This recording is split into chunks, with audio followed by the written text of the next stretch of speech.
Yo, just cause I left the hood don't mean I won't come back. Jesse M, what's up? Yeah. Mr. Metaphor Messiah is back. Chicago to Las Vegas, what's up? We gon' get the hood off they feet with this one. Let's go. Disrespecting, I got ya. Niggas asking who shot ya. Hit the bank like Sasha. Now we all smoking that salsa. Disrespecting, I got ya. Niggas asking who shot ya. Hit the bank like Sasha. Now we all smoking that salsa. Extra stone, boss life like Al Capone. I'm fucked up, that's John and Bones. Let's smoke kush till we all get high. Came from the shot like do or die. Old school shooter like Jan and Fry. Running with a crew, got a team full of apes and some really bad bitches, and they all wanna date me. Well deserved. I can't deal with these lames and these fakes, they get so deterred. He was talking like he wanted till it came. It's a shame how he changed, he was super scared. I could pin it to the mat, that's a tap out. Now I'm about to catch a case, pull the back out. I'm addicted to the fame and the cash route. Turn the trap to a motherfucking frat house. They be polluting the air. If he go missing, I really don't care. My guns are slutty, go straight for your brain. My necklace is crazy, my chopper insane. Gangster for life, you don't fuck with my folk. Niggas be hating, they mad cause they broke. You gon' keep talking and we gon' play possum. Then come up behind you and catch me a throat. Vamonos, dominoes, nigga be stacking his cheese. Cali grow, roll it slow, nigga be stacking his weed. Take it from me, I am here to outflaw her. She disagrees, she get left at the altar. I could get paid with the mind of King Arthur. One thing's for sure, you don't fuck with my salsa. You don't fuck with my salsa. Yeah. And you call yourself a badass. Legacy, nigga. Nigga, please. All my little brothers got bars. What up? G's, Turner, Rook, Legend. Real talk, Yeah. and true.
Welcome to Dave's Drama Diner. I'm your host, Devious Dave Burns. Welcome, one and all. As we just saw, this episode is dedicated to Real Talk, the Metaphor Messiah. As always, let's start off the show by showing our gratitude and appreciation for all those who have chosen to spend their time with us here today. We have Derailed News and Podcasts, the Nine God himself, Nicky Nines, Irish Dave, It's the Costanza, Mars Mira, The Goon, Jacob RP, Steve Callan, Danimal, Z the Reaper, Tribunal King, Latino Heat, Bird, congratulations on the birth of your child, Jacob Blinkhorn, welcome, and I'm sure a few more are piling in. We've got 25 viewers so far. I hope your Tuesday is going well. And yeah, there's a few things to talk about today. I really didn't want to go live, to be honest, but whoops, what did I do? Oh, I just refreshed my browser. Welcome, Sean's View. But yeah, things need to be said, as always. I may no longer be the active emperor, but when we get fresh produce here and fresh goods at the diner, well, we're not gonna freeze them, we're not gonna store them, and we're not gonna throw them away. We're gonna serve them up. But I do want to start off again talking about Real Talk, and I want to thank those that donated on Friday Night Fire. I know there's many other people that are looking to pay, and there's, you know, Tommy C and his crew who are close with him as well that are also working towards fundraising and so forth. So it's good to know that you know, something like that is being taken care of on several fronts, and that it's going to be, well, it's not going to be lessened, but it's going to help, you know. I've also been thinking a bit about this, and if you were saddened by the passing of Real Talk, it's a good thing that you were saddened. Why? Because you have first of all, you have humanity, but also that it gives you that point of inflection to say, wow, this really is sort of like a wake-up call, or it's sort of, obviously it's jarring. And, you know, it reminds you of the good things in life, reminds you of those things to be grateful for, those people in your lives that you care for, or perhaps those situations or those relationships that you'd like to mend, or that, you know, there are conflicts that you'd like to resolve. So I've been thinking about that, and you know, to me that makes sense. It's logical, and it's true, basically. So it, you know, obviously a tragedy, but there is a silver lining. And you've got to go through life realizing that there's always a silver lining, no matter how bleak things are. And yes, especially during this dark winter, things look quite bleak. But there's always more, and there's always things to be grateful for. And I want to show, before we get into our main course and so forth, I want to show one image that, actually it's a couple of images that I would have liked to have shown Real Talk before. I was debating sending it to him. I wanted to really just put it on a show. And, well, never got the chance for that. And I was thinking about putting this up on Ken's show when we had Friday Night Fire, and you know, did a tribute to, well, it wasn't even Friday Night Fire, we did a tribute to Real Talk. I thought about putting it up there, and no, this is something I wanted to share with Real Talk. So let me put this up here. Now, I've put this image up in the past before, and obviously many people understand it. He understood it. He was, from my recollection, he really liked it. Thought it was very accurate, and really, it jived with him. It was really something that connected with him. And this is the old saying here, that hard times create strong men create good times create weak men, and weak men create hard times. And there was an image, actually, that, a meme, I should say, that I found in my rummaging of the internet and such. And I immediately thought of Real Talk, because this is how he talks.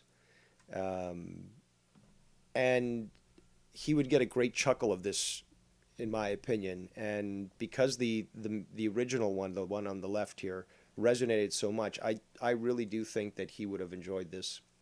And, you know, the message remains the same. It's just a different vernacular. But I just think that Real Talk would have given one of his comical chuckles and would be like, yeah, that's real.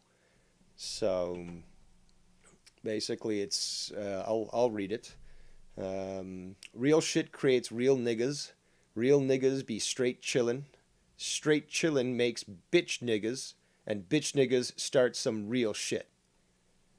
So I know that he would have laughed at that. I think that he would have enjoyed it. Regret is not something I like, and it takes strong character to reject that mentality of losership. And that's not a word, but whatever. Is it unfortunate I wasn't able to share this while he was here with us? In physical form? Yes. But I've been saying before that, you know, if one's memory isn't forgotten, they truly live forever. And I also believe in spirits and, you know, what some people might call ghosts and whatever. And I definitely know that that is how it works. So I don't think he's ignorant to this, what I'm doing. And I think that he would appreciate it if he was here to share that opinion. So let's move on. I'm going to go just quickly check in the chat here.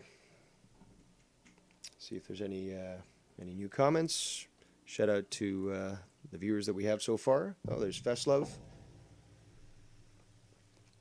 So, I was thinking about reviewing what we're going to talk about now on Monday, but it's just, I really didn't want to. I didn't want to stream yesterday. You know, kind of don't want to stream today and all, but things need to be done. And I don't know even if I should be disappointed. Maybe at this point, it's just me, and I just got to get over it. But if you tuned in to Drew's show on Sunday night, his Halloween special, which I'm kind of thinking maybe many of you didn't, but regardless. He, first of all, did a great bang-up job on his Halloween costume. He dressed up as Joe Cronin. And it was a very good rendition. Actually, the dirty hat was key. I noticed that first. You know, it was an interesting, good show. There was a variety of topics and stuff. I tuned out for the game crap. But, you know, that's just not my deal. But I did call in earlier and thought I'd play around and asked Cronin, how can we call him? I asked him if he wanted to, why he wouldn't still debate me on race. And, you know, we had a nice little interaction there. That was fun. But I could have called, I was left in the call, okay? Okay. And what did we get later on? Joe Cronin called in. Yes. And as always, we got excuses. And I'm just so disappointed. But then again, it's just like, you know, how can a parent get disappointed with the brat of a kid when they don't discipline them, you know, sort of thing. So, like, the parent can't keep saying, oh, you know, I'm so disappointed in you, kid. It's like the kid's not getting spanked. And, yes, I am putting myself into the, you know, adult position here, fatherly, disciplinary position here, because Joe needs it. Joe needs a spank on the bum. But Tribunal King says, I love when he waffled the mic. Yes, Drew had himself an extra mic, and he was constantly waffling it into his walls. You could basically say he's got a Waffle House. But disappointed, and this is so... The problem's got to be with me here, people, because it's just like it keeps happening over and over again, and he's just not fucking getting it. And and I'm wagging my finger now. Well, there, Mr. Joe, you should know this. And then it goes right back to the same shit. So, the obliviousness to what he has done wrong is just phenomenal. It's a little...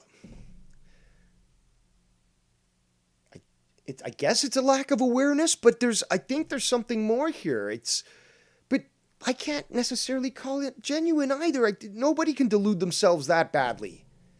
I mean, even somebody like Bullfrog can't delude themselves this badly. They can delude themselves quite a lot, but in the end,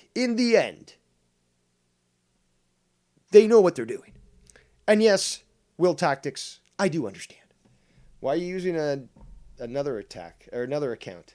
I'm reading your name while I'm trying to talk. Tactics Attacks. Is that the in thing now for the kids? Changing your YouTube name? How droll. All right, so let's get to this because we're going to have to pick this apart, as always, and analyze a few statements. The yes option's going to win. So let me put the scene. Place the scene. Set the scene. There we go. Let me set the scene. Drew is wonderfully running the show. And then we have a call from Joe Cronin. But prior to this, Drew had shown an image of, I guess it was his Twitter account, Joe's Twitter account, where he had blocked Drew. And Drew brought it up, and now we're going to hear an addressment of that. Come on. You know that's going to be nice. That's a waste of a poll right there. Well, I mean, there's no such thing as a waste of a poll. It's polls a poll. You guys apart. But, so anyways, fuck that fortune teller. I can tell we're getting ready to start the All Bad Cards Championship while that poll runs. Ray, you said no. Alex says no. Deity, are you playing? No. I assume JSP is here to play. I am, sir. Frank, Rose, and Casey are good to go, right? Yep. Yeah. We're actually waiting. All right, so we may have to get a couple more in here. Hey, maybe Joe wants to. Michael wants to play. He's been asking in the chat. Well, I know he has. I know. And I think Joe still has me blocked on Twitter, to be quite honest, because I have him on my list of contacts, but I never see him active or anything.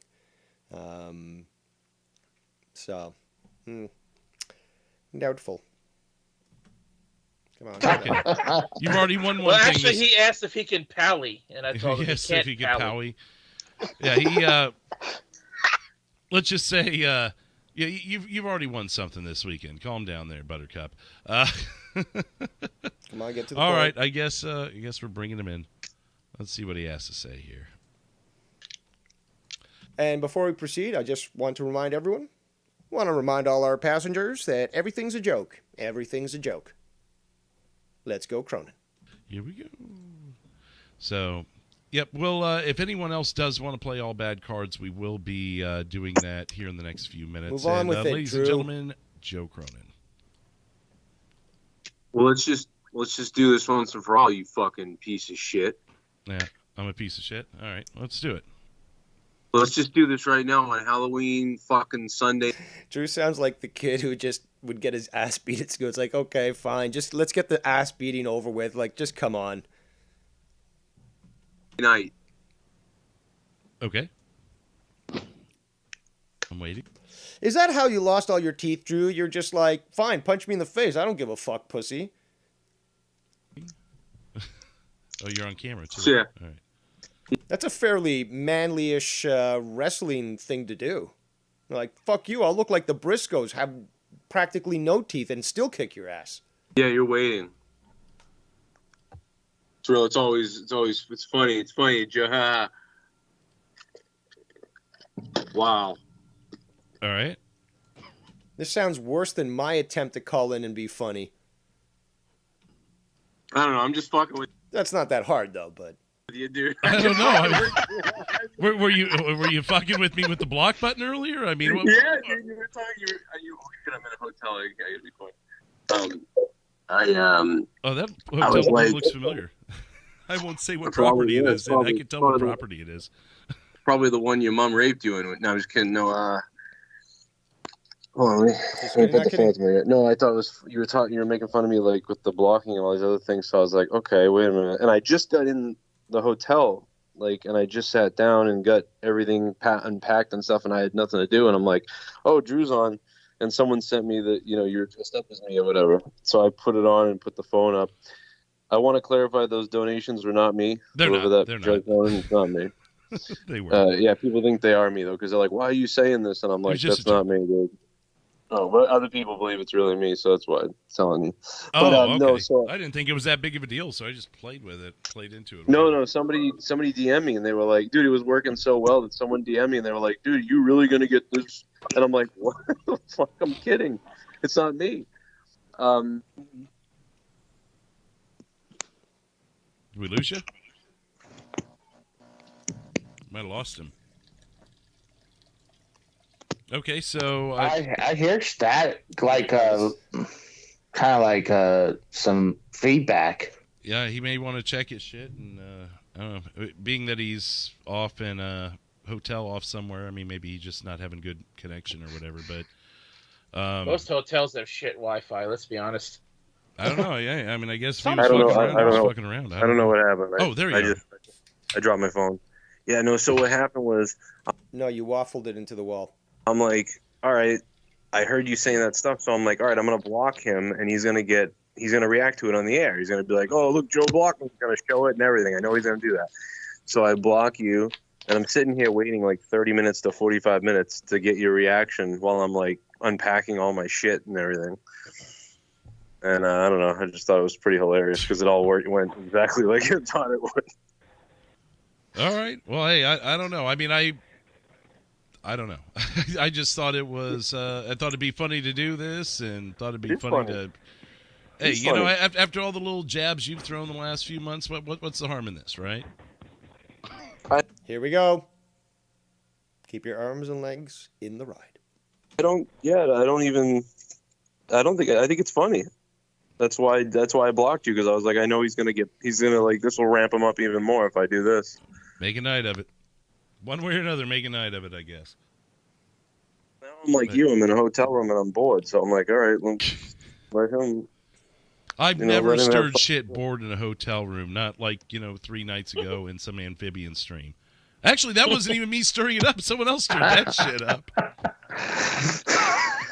Yeah, I had there's to some go under other my guy- second account because I don't sub to the guy, and I had him on my backup account still. I'm peeing in a toilet right now. Ugh. Thank All you. I know. Oh, that's my bit. You No, can't your stop your bit's to be playing around naked in a bathtub. Shut up. You guys are some nasty ass fucks. I was just gonna say, Joe, your pee stream sounds kind of weak and disappointing. Which show are you talking to here? Once you know me for more than 6 months, you realize it all is really just disappointing, isn't it? Well, let's see. What else do I have? I hope I didn't ruin Drew's nerve, but it was just I had to tell him because I felt like I better tell him before he gets more angry. Man, at this point, it's whatever. I mean, people are like, why are you even bringing it up? And it's like, I don't know. After 3 months of a little shit here and there, whatever. So I'm going to dress as Joe, make my hat look all shit stained, and I'm going to act like a fucking asshole for 4 hours. Hopefully some people find it funny. One of the reasons why I mute people is because people got mad that I mentioned them and called it shots. So I stopped talking about people because I mute people because I don't want people to that think just I'm enrages taking it more, jabs though. with them. Then people speculate. That's bullshit. Then why? Come on. who it is, and then they assume that it's me or it's Yeah, them well, or it's there. there's really no right answer, you know. So then I don't know. Then why? The right answer is repentance and acceptance.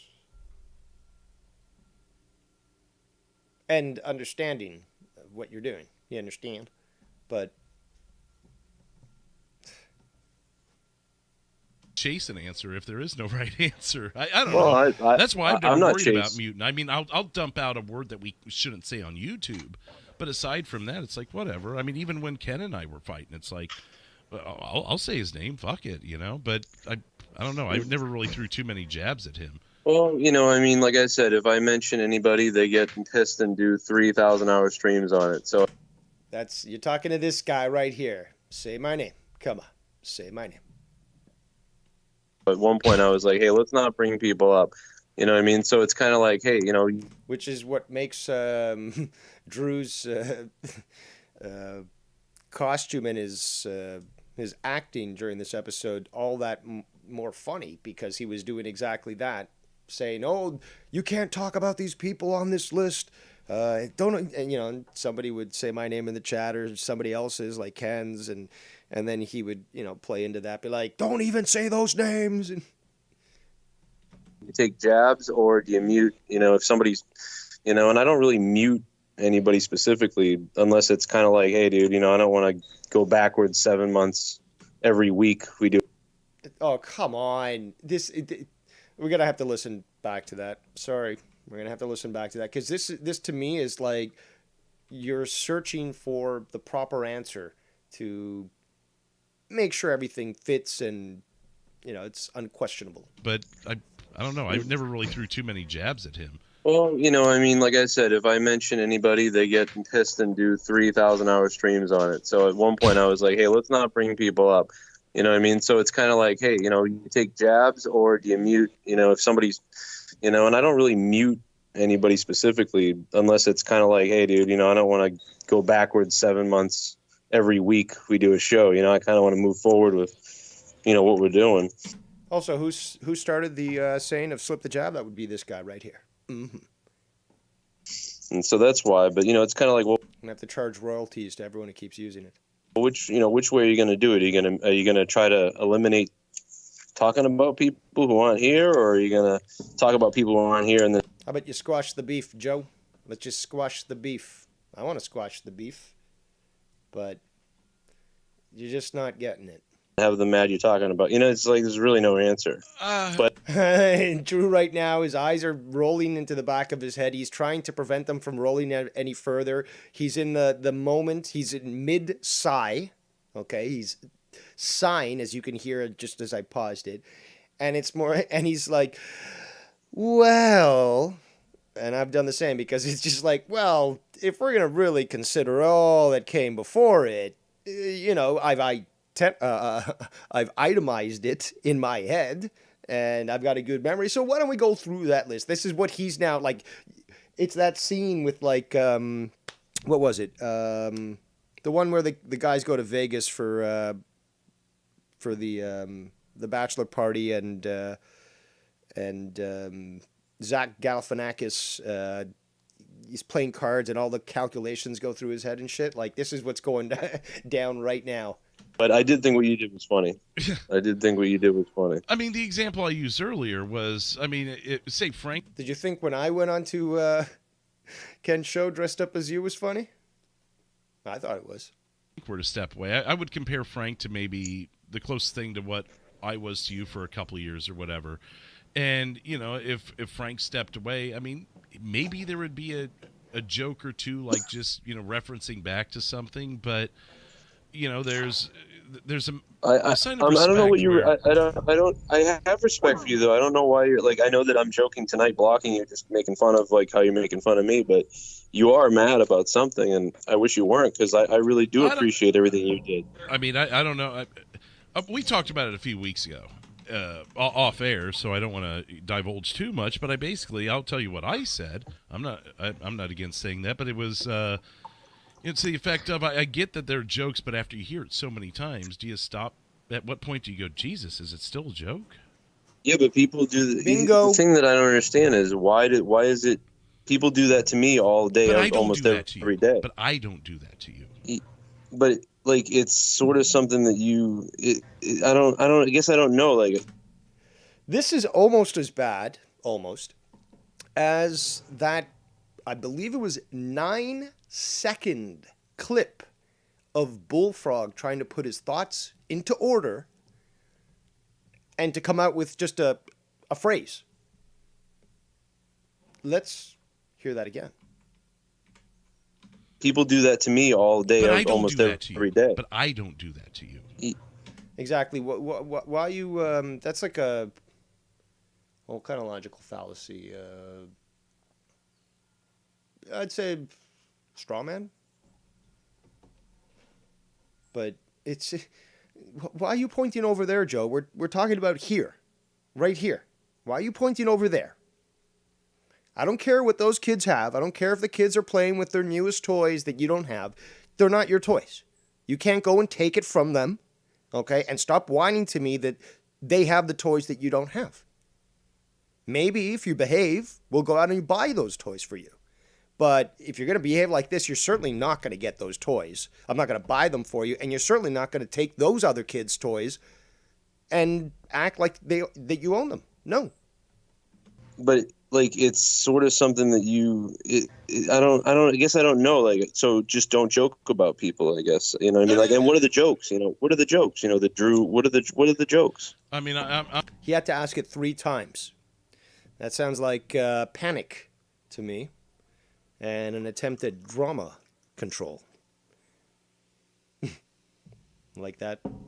But seriously, we got to listen to that again. Let's go back again. divulge too much, but I'll tell you what I said. I'm not against saying that, but it was it's the effect of I get that they're jokes, but after you hear it so many times, do you stop? At what point do you go, Jesus, is it still a joke? Yeah, but people do. You know what I found helps, Drew? Going like a full 10 hours on Joe Cronin and doing multiple streams on him. That seems to put things into perspective for him. The thing that I don't understand is why is it people do that to me all day, But I don't almost do that to every you. day. But I don't do that to you. But like, it's sort of something that you. I guess I don't know. Like, so just don't joke about people. I guess, you know what I mean. Like, and what are the jokes? You know, what are the jokes? You know, the Drew. What are the jokes? I mean, I'm not Mr. Collect the fucking clips because, you know, I'm just not interested in that. I told you that from day But I one. don't I'm not say interested in anything, fucking and I don't say talking anything shit. bad about you, other than like I said worse stuff about you when you were on the show. No. Come on, man. Come on, Jack. It's the jabs. It's the slipping of the jabs. You know, like the running of the bulls. This is the slipping of the jabs. And you come out with a flurry when it comes to your shows. Well, you haven't been doing that as much, but there was a time. There was a time when Joe Cronin thought he, in fact, had the armor of God to support him. And he would constantly slip the jab towards Justin Bailey, Foulmouth Ken, Devious Dave Rose, and even Derailed Drew. Now, what do all those gentlemen have in common? They were former co-hosts. Let's continue. Yeah, but that's different. I'm there, and I could go tell you to fuck yourself afterwards. I know, but that's what I'm saying is I don't say anything about you on the shows other than like a flyby comment Drew's dead. You know, Drew's dead. because someone said something in the chat or someone mentioned it, and I say, "Oh, Drew's dead" or something. Like, Yeah. you know, Well, it's, I mean, that's I don't know. That's whatever, I guess. I mean, you know what I mean? Like, what would I do? Every time someone mentions you, I stop and I say, well, you know something? Drew did a lot of great stuff here, and we had a lot of fun. Like, and it's like, Why not? but I don't do that because it's not like you're dead. It's just like, oh, he's not on the show. What are you gonna bring him up again? Like, Yeah, so what? What does that matter? It's like there's been times, from my recollection at least, that somebody else was airing at the same time that I was, and I'm like, Yeah, and if you're into these sorts of things, this person is actually streaming right now. So if you want to go check them out and you're bored of this, then go for that. But there's really never been a problem. I've never really experienced. I've only experienced humility basically when it comes to going on at the same time from others. So Ken, at one point was like, "Oh, I don't want to go live over here," and like, it's cool. And he got into that, mentality as well. It's like, yeah, you know what?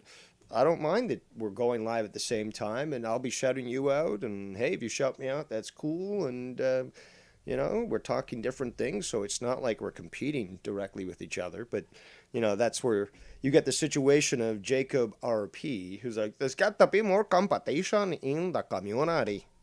What do you mean by competition? How dare you question my comprehension of the English language? You're a racist. But Colombian isn't a race. How dare you? That saying science is racist. It's like, oh, we got this situation again. Well, let's continue. I don't know. He's dead, or he's how Drew is. He's probably doing whatever the fuck sarcastic comment. I don't need you to roll out the fucking red carpet and talk about me every time. I've told you before. I don't think I'm even in the top 5. Well, that is actually that's actually in my rider now, where it must be done that way. You do have to, if you want me on a show, roll out the red carpet. You're going to have virgins, female virgins, throwing flowers as I march inwards into the grand chamber. You're going to have horns tooting, perhaps old women coming up to me asking for their blessings, for my blessings. Like, that's in my rider now. So anytime I make a public appearance, it's required. I have a past co-host for your show, but at the same time, I don't know. I don't know, man. I think you're the way it comes off after so many times. It's like, why can't you just? What's comical, somewhat, is, and I'm saying that more ironically because repetition is never comical.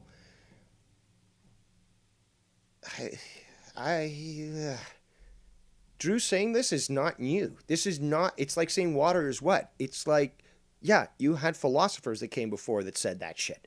You had scientists that came before that said that shit. You had kids before that. Hey, mommy, water is wet. So you're now going to pay attention to Drew when I told you that, Ken told you that, JB told you that. I'm going to have to bet that probably Tommy C and Dead on Dave probably told you that. Le sigh.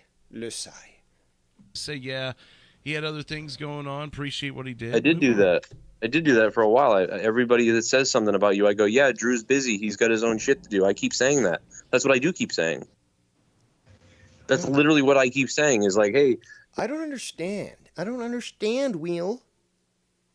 What's the big deal when just like, he contributed so much. It was like, yeah, he's not here. He's no longer a co-host, but you want to check him out? Check him out on his channel. Here's these times. He's got a Patreon and stuff. So yeah, there you go. There's the answer. Are you just bothered by the fact that you're being reminded that yet another person willfully chose to step away from the toxic situation that you had created? Because that's what it seems like to me. And you only really have yourself to blame for that because you're not the one who's rectifying your behavior. You're expecting others to acquiesce to your childish ways. And at some point, adults do get tired of that shit.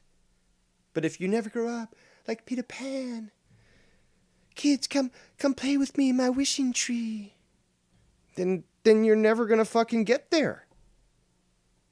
And you're not going to have the necessary empathy and understanding for those, that's right, Will, again, for other people's predicaments. Where's Drew? What'd you do to Drew? And I'm like, oh no, he couldn't do these. What did I do to Drew? He's on his channel. What the fuck?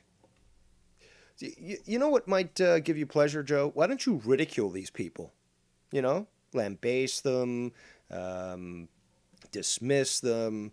You know, it makes me feel good, but hey, it might work for you. Shows anymore. I've said that a million times. Like, he can't be up 9 hours on Monetize This for weeks and weeks. He did what he could. He's going to do something. But after feast upon the souls of your enemies, Joe. That's how you should really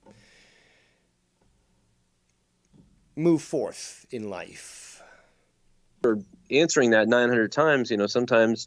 Oh, so it's like the Trump thing where after they asked him if he was racist so many times, he changed his answer up and everyone got pissed at him for it. I don't have a recollection of that, Drew. He's always sort of, said, yeah, that's a ridiculous concept. And plus all those photos of him around black people or dating a black supermodel, yeah, let's ignore that. We got to hear his response for that. Now, Bill Maher, on the other hand, Bill Maher has dated black women, but if you know the sordid details of those encounters, apparently he has a slave fetish. So, yeah, he is one of the more liberal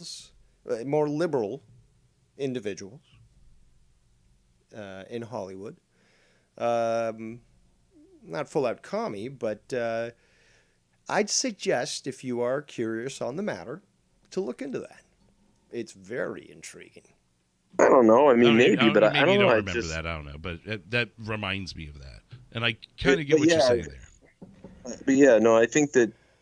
Now, I don't necessarily agree with this comment, but Bam in Drew's chat is saying Joe is a total garbage human being. I do think that's kind of funny, though. I think you're taking it to. I don't know, man. I don't get it. Like, I have no. Again, lack of self-awareness. That's where it is. We gotta listen back to that.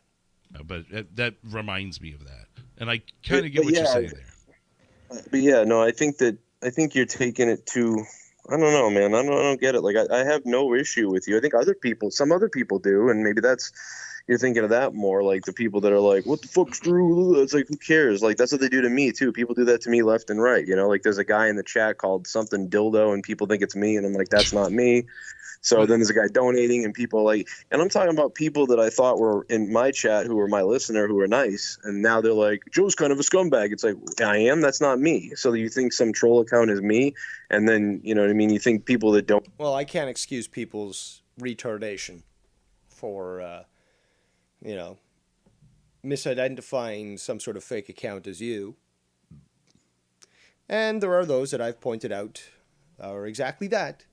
But no, Dave Rose got scolded because you don't pick on retarded kids. No. And now he's running rampant in the fucking community. I was your only hero here. Your only option to resolve and rectify it. But no, you wanted Bullfrog to run wild and free in the community. So now you're going to have to deal with it, just like fucking voting for Biden. Let's continue. Donate or me, it's just like, and then the guy blocks me or something. It's just like, people are fucking stupid. If I thought it mattered that much, if I thought it mattered. Except for the ones that you pander to. Because you can't have your cake and eat it too here. You can't be claiming that people are stupid, but then trying to, what's the best term? Highlight, maybe, certain people on your channel as being paragons of integrity. And the victimhood mentality here. It's just all this stuff like, oh, woe is me, woe is me. It's like, no, you got to stop with that. It's like wondering, why do I keep getting traffic tickets or, parking tickets? Because you're not parking legally. Well, I just don't get it. But all you got to do is park legally and the problem's solved. Oh, but I just don't understand why. That much, I would have said those weren't you donating tonight, but it made to add to the fun or whatever what I was doing. You know, I get it. I think it's funny. I like it, but some people don't. They think it's real, and they'll talk about it for days. Then why do you care? If you just said this community's garbage and stuff, just carry on. It's like it's like somebody who gets into stand-up comedy and then complains that people don't like their jokes or that they get heckled. It's like, but that is part of the whole deal, right? I mean, you think that, well, first of all, they're paying you to see you. You're not paying them to come. So if they disagree, then that's on you. Days and days and days, no one will say, well, that's not Joe. You know, like, so the really people will believe. The really people. No, first of all, what you're trying to identify right now is the fact that you don't feel that people come to defend you. That's what you're identifying here. I would disagree because I do believe that you do have several supporters. I mean, here in this Drew chat, I do see this guy Moss Blaze, who is a confirmed anti-white racist. We have, who else? And he's supporting Joe. So I guess he just sees Joe as a pet or something like that. You know, it's a mutual parasitic relationship. Joe, being a Democrat, sees minorities as his pets, and he can virtue signal to them. And they, in turn, think that Joe is, a cuck pussy and that he's acquiescing to them, and it's a good little white pet. So, it's a confined or constrained parasitic relationship. JCS Foot Rub seems to like him a lot.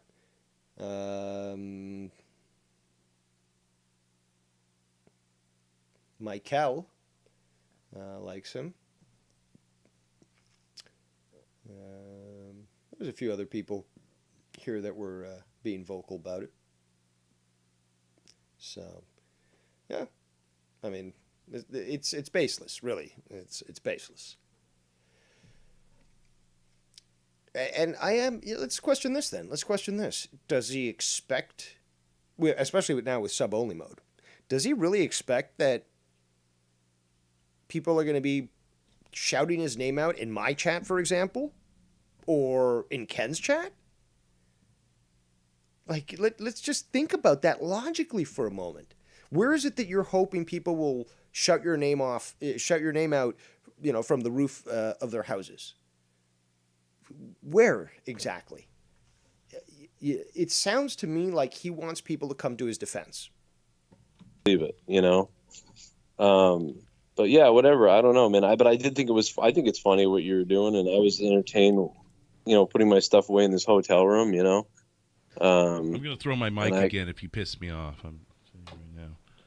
I was gonna call it you, and I was like, no, I better just tell him it was a joke. I was just fucking with him because you were getting mad. And you could have let it go for the entire day, and then the next day be like, "Oh, hey Drew, it was a joke." It made maybe a 1-minute video or something like, "Hey Drew, I saw what you did on your show last night. I wanted to tell you, I played you. I just let you run with it, and it was funny, and you did a good job. Loved your costume, but I've unblocked you, so don't let this go to your head." Could have easily done that, right? And I was like, I better call before he says worse stuff. Worse stuff? I didn't hear much that was bad, other than emulating how you actually are in real life, which if you call that worse, then maybe. I mean, you don't want to reveal how you act, privately and publicly to people. But especially when confronted, that's the worst thing it's like kryptonite. You don't have to bring kryptonite. You confront Cronin on something and he freaks the fuck out. It's like the same thing that happened years ago when Jesse and I confronted the guy. And, we didn't even confront the guy. We wanted to both speak to him on Skype. So we both, because we were on Facebook, and this was one of those many times where Jesse hadn't deleted his account, that we both got into a group chat, said, okay, we want to talk to Cronin. So then we added him to there and said, yeah, we'd love to talk to you on Skype. He refused and then continued to just go psycho in this Messenger chat, Facebook Messenger, which I have all the screens. If you look at my previous videos, I've displayed them. Not going to do that here. There's a lot to read, but it's cataloged. Okay, you can see it publicly on my channel. But that's the way he acted.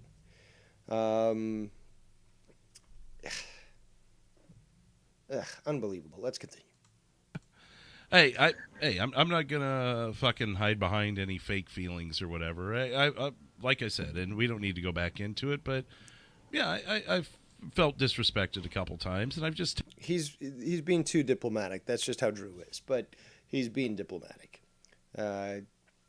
He was disrespected highly, especially close to the end, because you always can tell. You can always tell where someone's red line is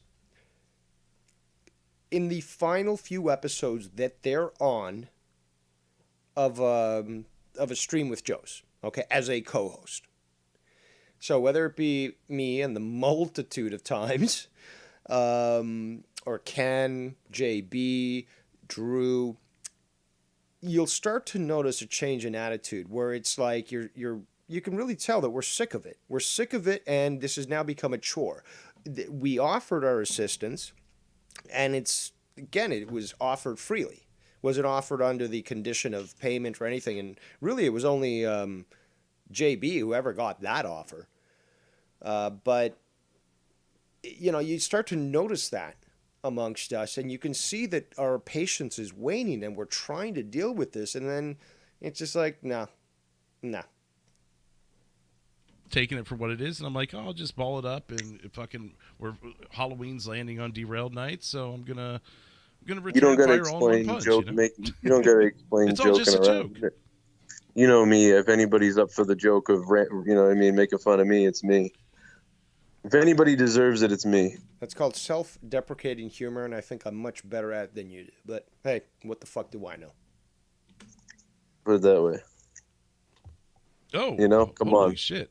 Sorry, not to interrupt, but Drew's mama just signed up to the Patreon. Number 61 for the month. Shout out to my own mother. Does she know now that she's listen, you should tell her that if you sign up for that amount, that now you're going to get your dick pics. Oh, that's the $50 tier. Oh, she's safe then. Okay. Actually, there are no more tiers. I do need to shout out the Patreon before we go, but we still have about another hour. We need to start up all bad cards here in a minute. See who's. Let me get out of here so I can make room so you guys can talk again. But yeah, I figured I better tell you what was up before I go to bed here and wake up here and let you fucking think I really blocked you all night long.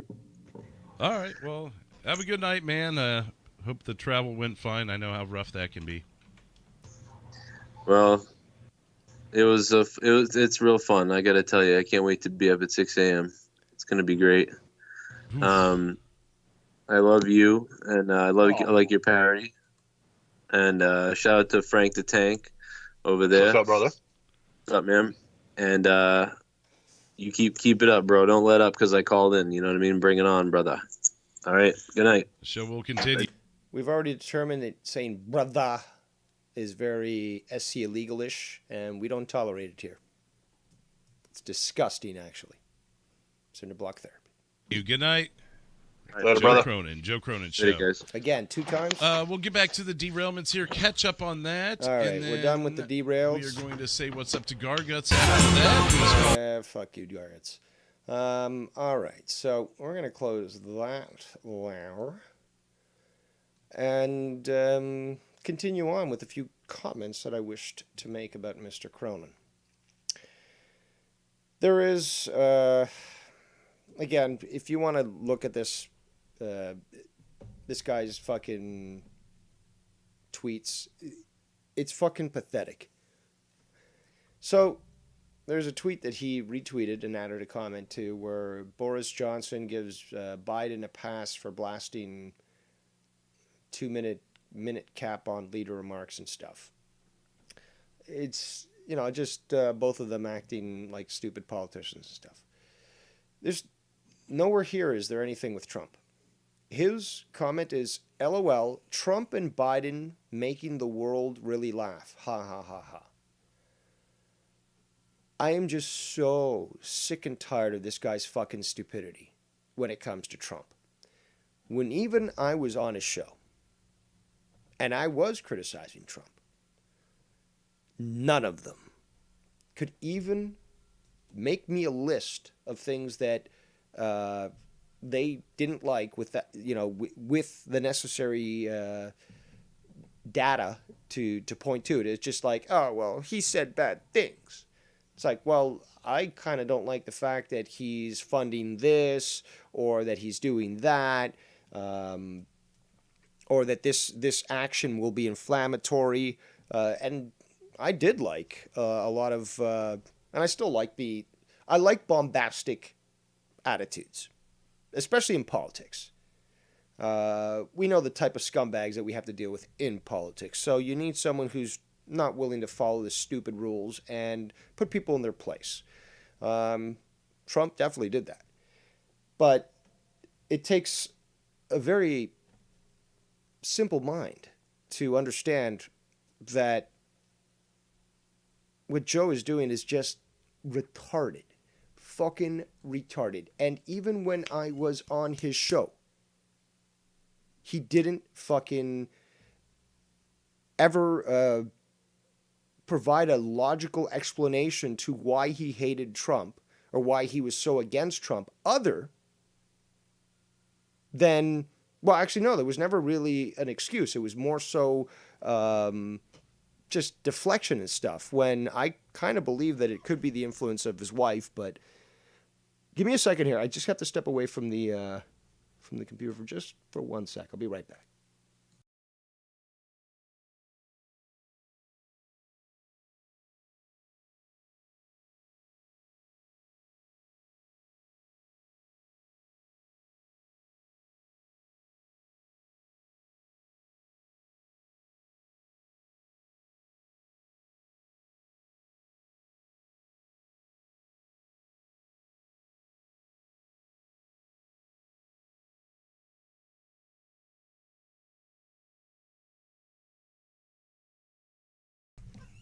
All right. Sorry about that.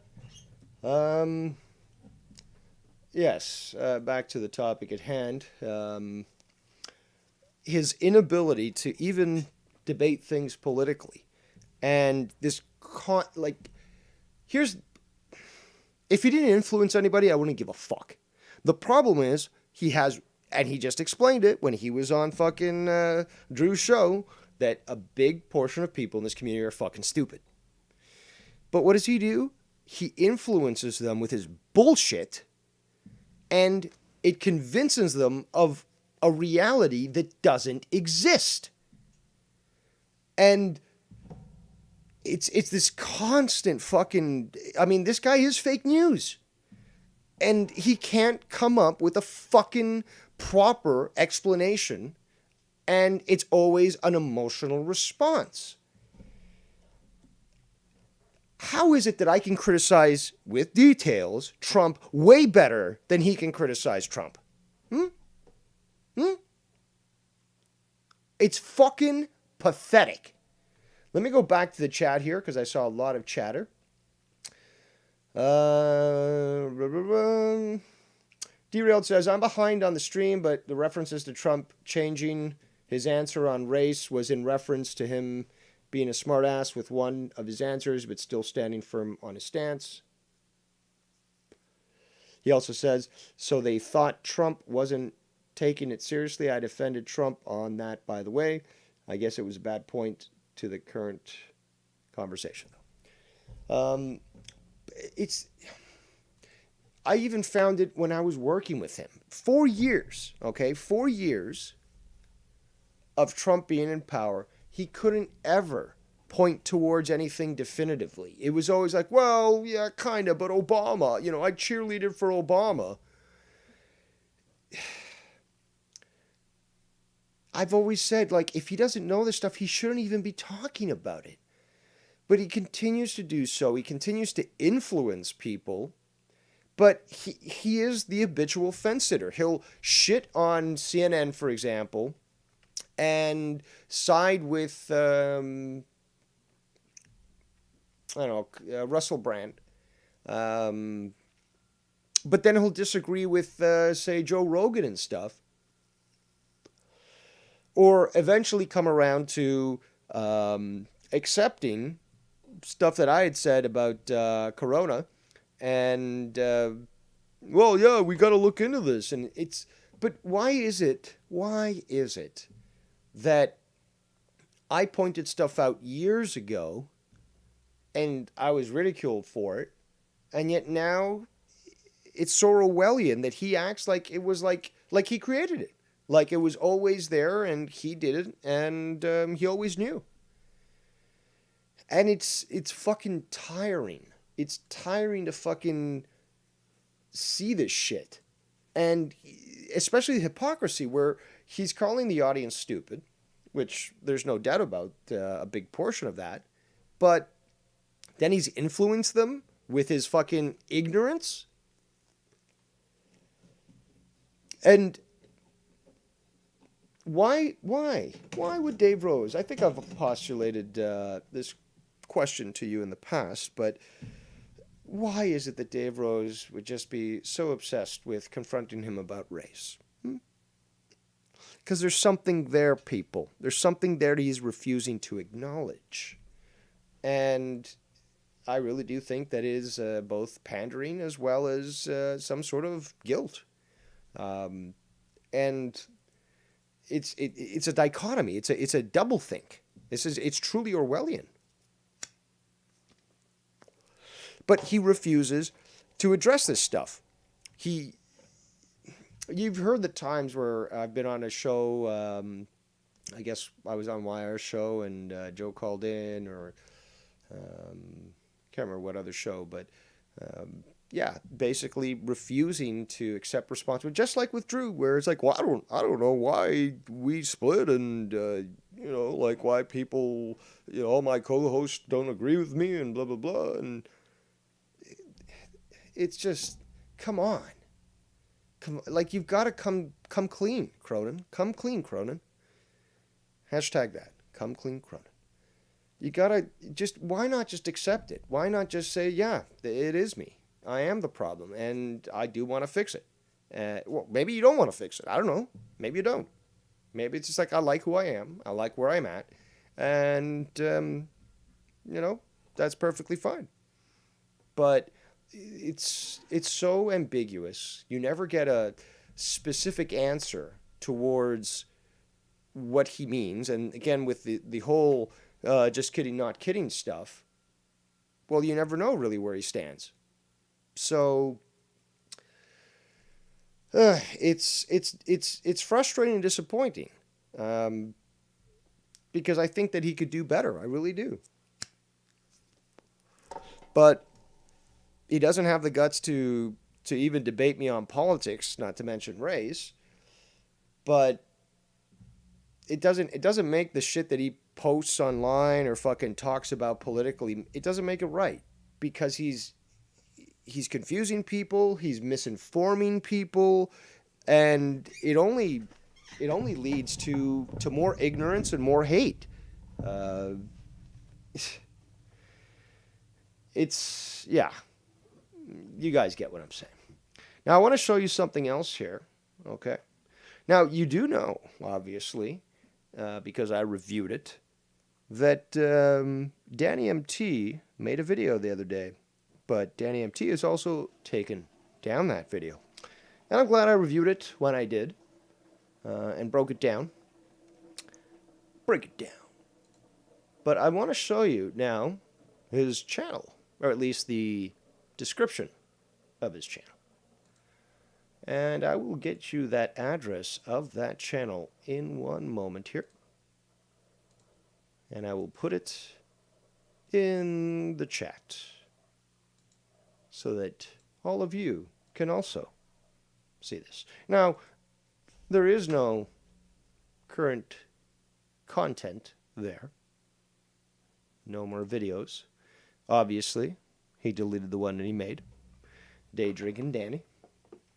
But you can see, if you go to the channel yourself, that the subscriptions that he has public show that he's following, amongst others, Lockjaw, Cousin Chris from Foulmouth Network, Corrupted Nation, Joe Cronin, and Nine God Gape Factory. So, and his, actually I'll show you this, hold on. This is the image that he has currently as his avatar, or profile pic, as you kids say today.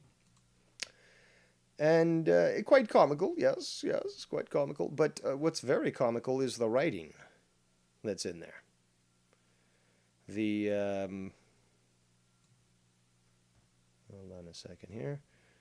There we go. And I'll read it out for those that might be driving or something. Don't want to get you guys into an accident.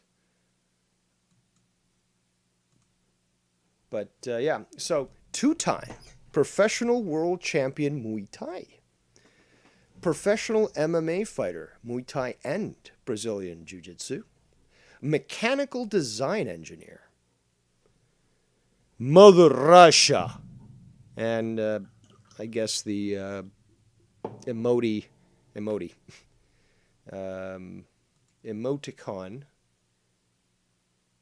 Let's get back to this here. I guess I put it on the wrong screen.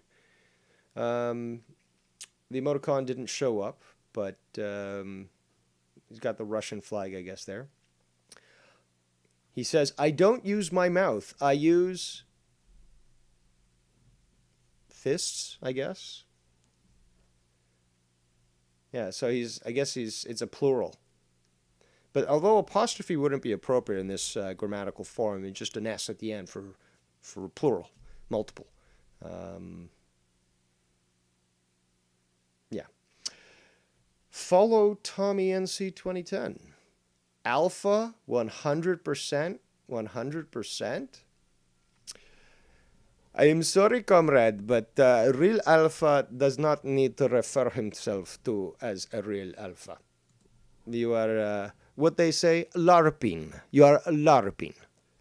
Then he says, fluent in Russian, German, Portuguese, English, and Spanish. No, he's not fluent in Spanish. I can affirm that, certainly. He's not fluent in Spanish. The way he's talked indicates to me that he has a basic comprehension of it and certainly cannot speak fluently. Speaking to him, or at least listening to him speak in English, proves that that's the case, that he is not fluent in even English. And by making demands from Nicky Nines, for example, for him to speak Russian so that you can respond, if you're called out for something that you know that you can do, then what does it cost you? It's like somebody saying, Dave, you can't speak Spanish. And the next thing I would say is, si vos crees eso, está bien, pero me limpio el traste con tu opinión. That's how you respond. That's how normal people operate. And then, the favorite line of all, some people are just better than others. Cough, cough, DDR. Slip the jab, Rock. Well, the fact is that is true, but you just don't seem to understand your place there, Kulak, when it comes to your position and who's better and who's worse. So, although my statement is factually correct, you're using it yet again as projection for your failings, for your self-conscious realization. But this is his channel. That's right. It's the Costanza Steinlager. And yeah, so if you want to check him out, I'm sure you could subscribe to him and be alerted to any time he decides to make a new video. But this is quite the description there for the channel, don't you think? Very, very interesting. Also, Skype lines are now open. The floodgates have been removed. And yes, please feel free to litter me with many calls so that we can address what has been said today.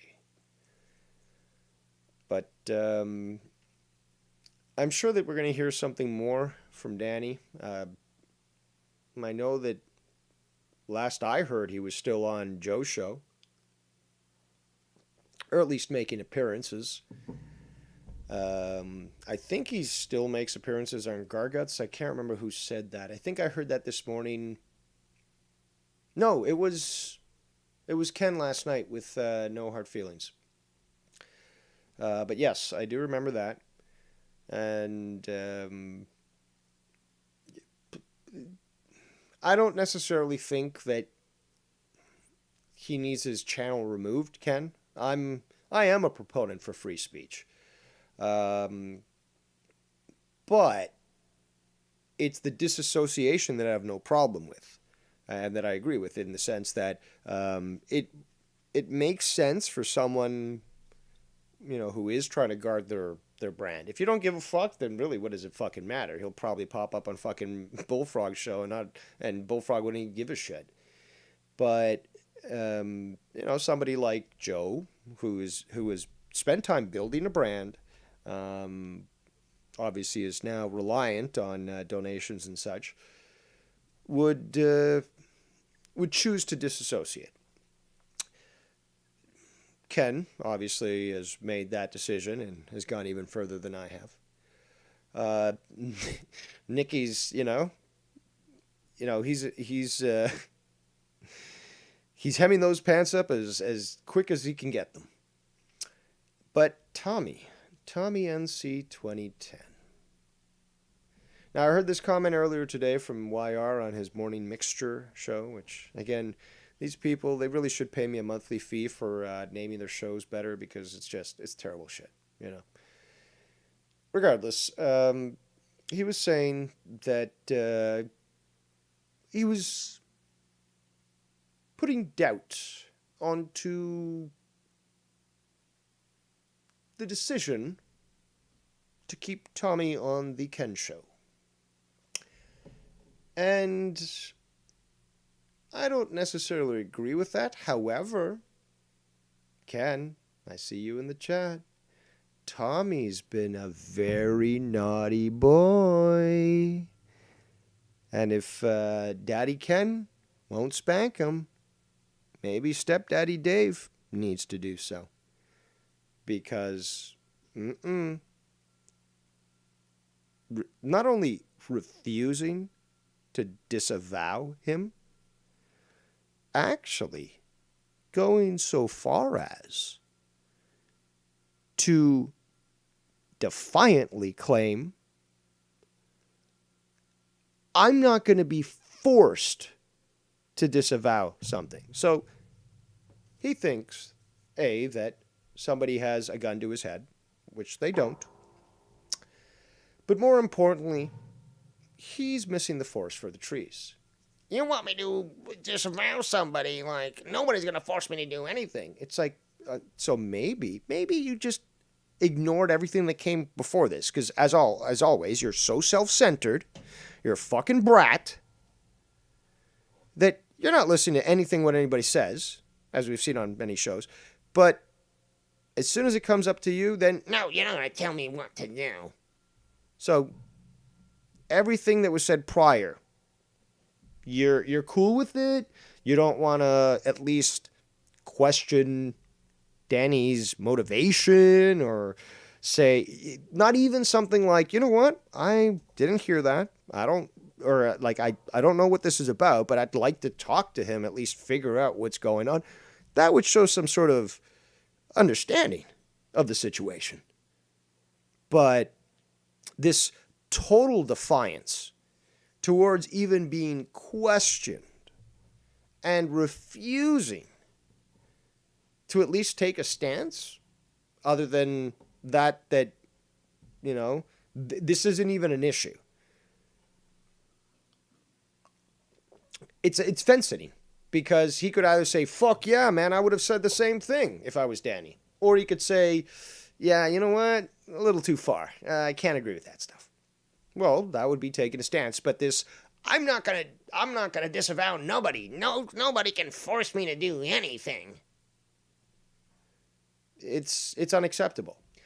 Sorry, Ken. He doesn't understand. Then he needs to be in a mental hospital, and he needs to be removed from the public. It's as simple as that. This is how we used to do it back in the day. Now, Latino Heat, I just got to change my mic because my settings keep changing on me. So bear with me before I welcome you appropriately. So now we've got Billy Crystal Latino joining us. Supposedly he's 50 years old or something, but I don't think he's 52, over, let's a not day cut over any 25. years off. So 52. Born in 69, proud of it. yeah, whatever. That's just what your fucking your immigration card says. We all know that you got in illegally, so like you're much younger. It's just I'm like the Eureka, you're more like so McLovin. automatic citizen. You got the license that says you're from Hawaii, and it's got the wrong date for birth. So No, that's Obama. But yeah, that's another story. But no, I'm call out Tommy when he does shit, stupid shit. as he should be. But in this instance, I'm gonna go with the fact that you have to look at him for what he is. He's an awkward person, socially and 9. probably otherwise. Sorry, I don't play that game of progressivism. Everyone's held accountable for their condition. Oh. It's as simple as that. That's how I grew up. I mean, shit, you're supposed to be older than me. There was even harsher fucking rules when you were fucking growing up. I was on the tail end of getting a fucking ruler on my hand. You were probably living right in that. Oh, I was getting my ass beat when I did shit I wasn't supposed to be doing. I wish that And now you want to fucking acquiesce to the fucking retards? There was a special class for them. Don't you remember? Yes, I know, but that's not what I'm doing. What I'm saying is you have to take the whole history of Tommy's behavior, everything. And it's the same pattern. And the thing that I've noticed from all the interactions that he has had with the community is that he doesn't know how to deal with confrontation. He doesn't know how to have somebody that has been what he considers a great friend to him and then see what that person has become or truly is and then not know how to deal with it. Sounds like an after-school special. But it's Tommy, and you can see if you Yeah, really it's just Bullfrog. He just raped a kid, and I'm not saying that he's raped a kid, but I'm using that as an example. Or, Bullfrog, he just shot somebody in the head because they told him that he couldn't say what he wanted to. We're going to excuse that? But you're not seeing what I'm saying. I am seeing what you're saying. It's excuses. Look, I got kicked off of Tommy C's show for expressing this opinion. They're like, no, Dave, you got to treat him like a retard. The thing is, look what Ken said in the chat, that he went and called Danny MT, talked to him, and he realized that the fucking guy is a lunatic. Hold on, I didn't see that. He has to see it for himself. He had to see it for himself. Okay, so hold on. Ken talked to Danny? Or no, Ken talked... Tommy talked to Danny. Oh, so Tommy talked to Danny. Yeah. I missed that in the chat. Okay, so I see this now. I want to read this out because I got to read it. Yeah. Tommy spoke to him last night and called me an hour afterwards and was like, this guy is out of his mind. He's drunk every night. He's all fucked up. He needs to go to rehab. And I'm like, oh, no, not again. He doesn't do shit on his channel, so that's whatever, blah, blah, blah. No. Okay. Well, even still, though, I mean...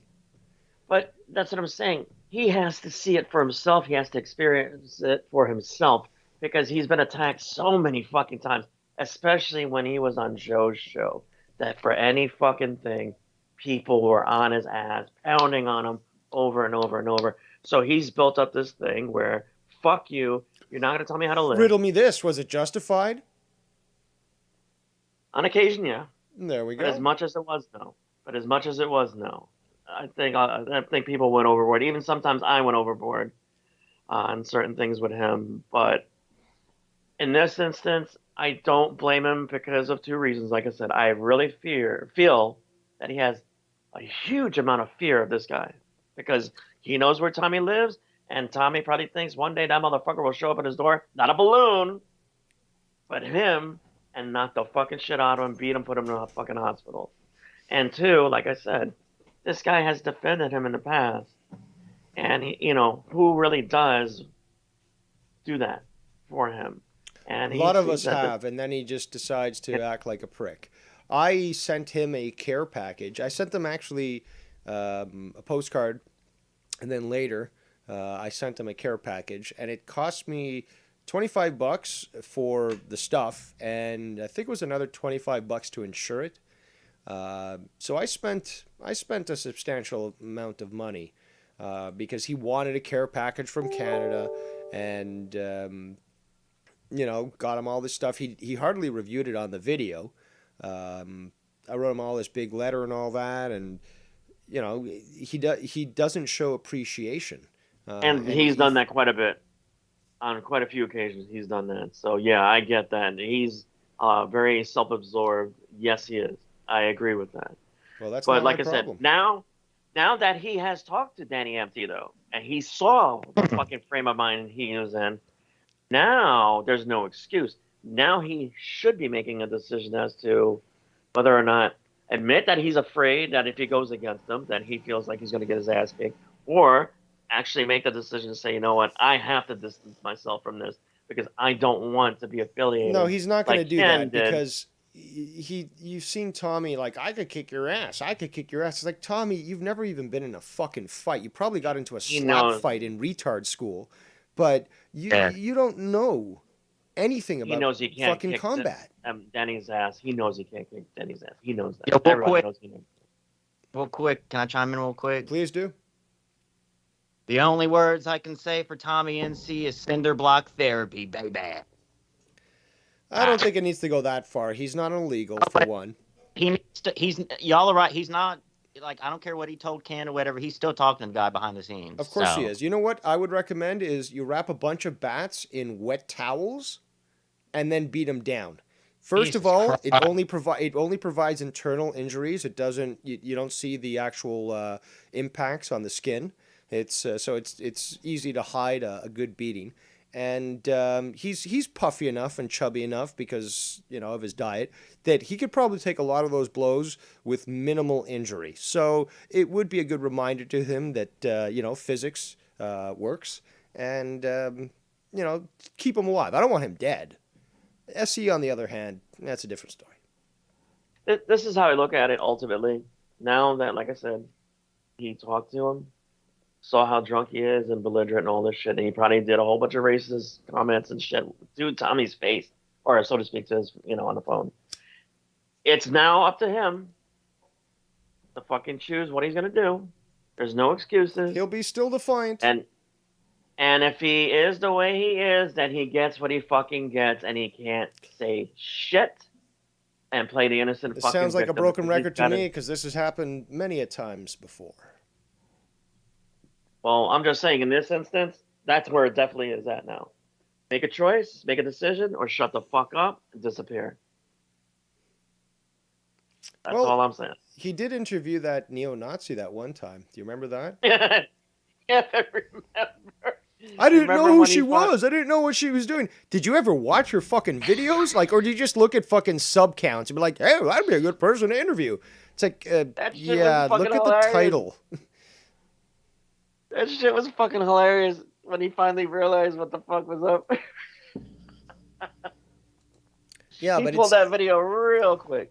Yeah, but it's still a lack of realization and a defiance because when approached, he's like, no, I'm going to keep that video up. It's like, but hold on, Tommy, do you know what they do? No, I don't. It's like, yeah, you might have wanted to look into that prior. He's like a child, though. I don't care. I don't I know. But So it's fine for a child to get a hold of a firearm and shoot somebody. No, it's not. But it just, you got to remember, keep that in mind. He's like a child. Whether it's right or wrong, he's like a fucking child. He's a simpleton. And that's a sad thing. It really is.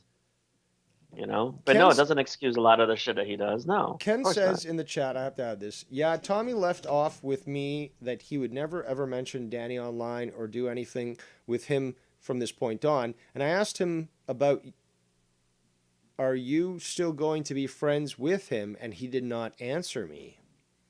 Very interesting. Because of the fact, the two things. He might be terrified to say no to him or to not be his friend anymore, and because that's the only guy that's ever stuck up for him. Let's welcome the Bo Dallas of the community. It's Bullsy. Latino Heat. This, just to give you a heads up, I was once considered a retard back in my day. All right.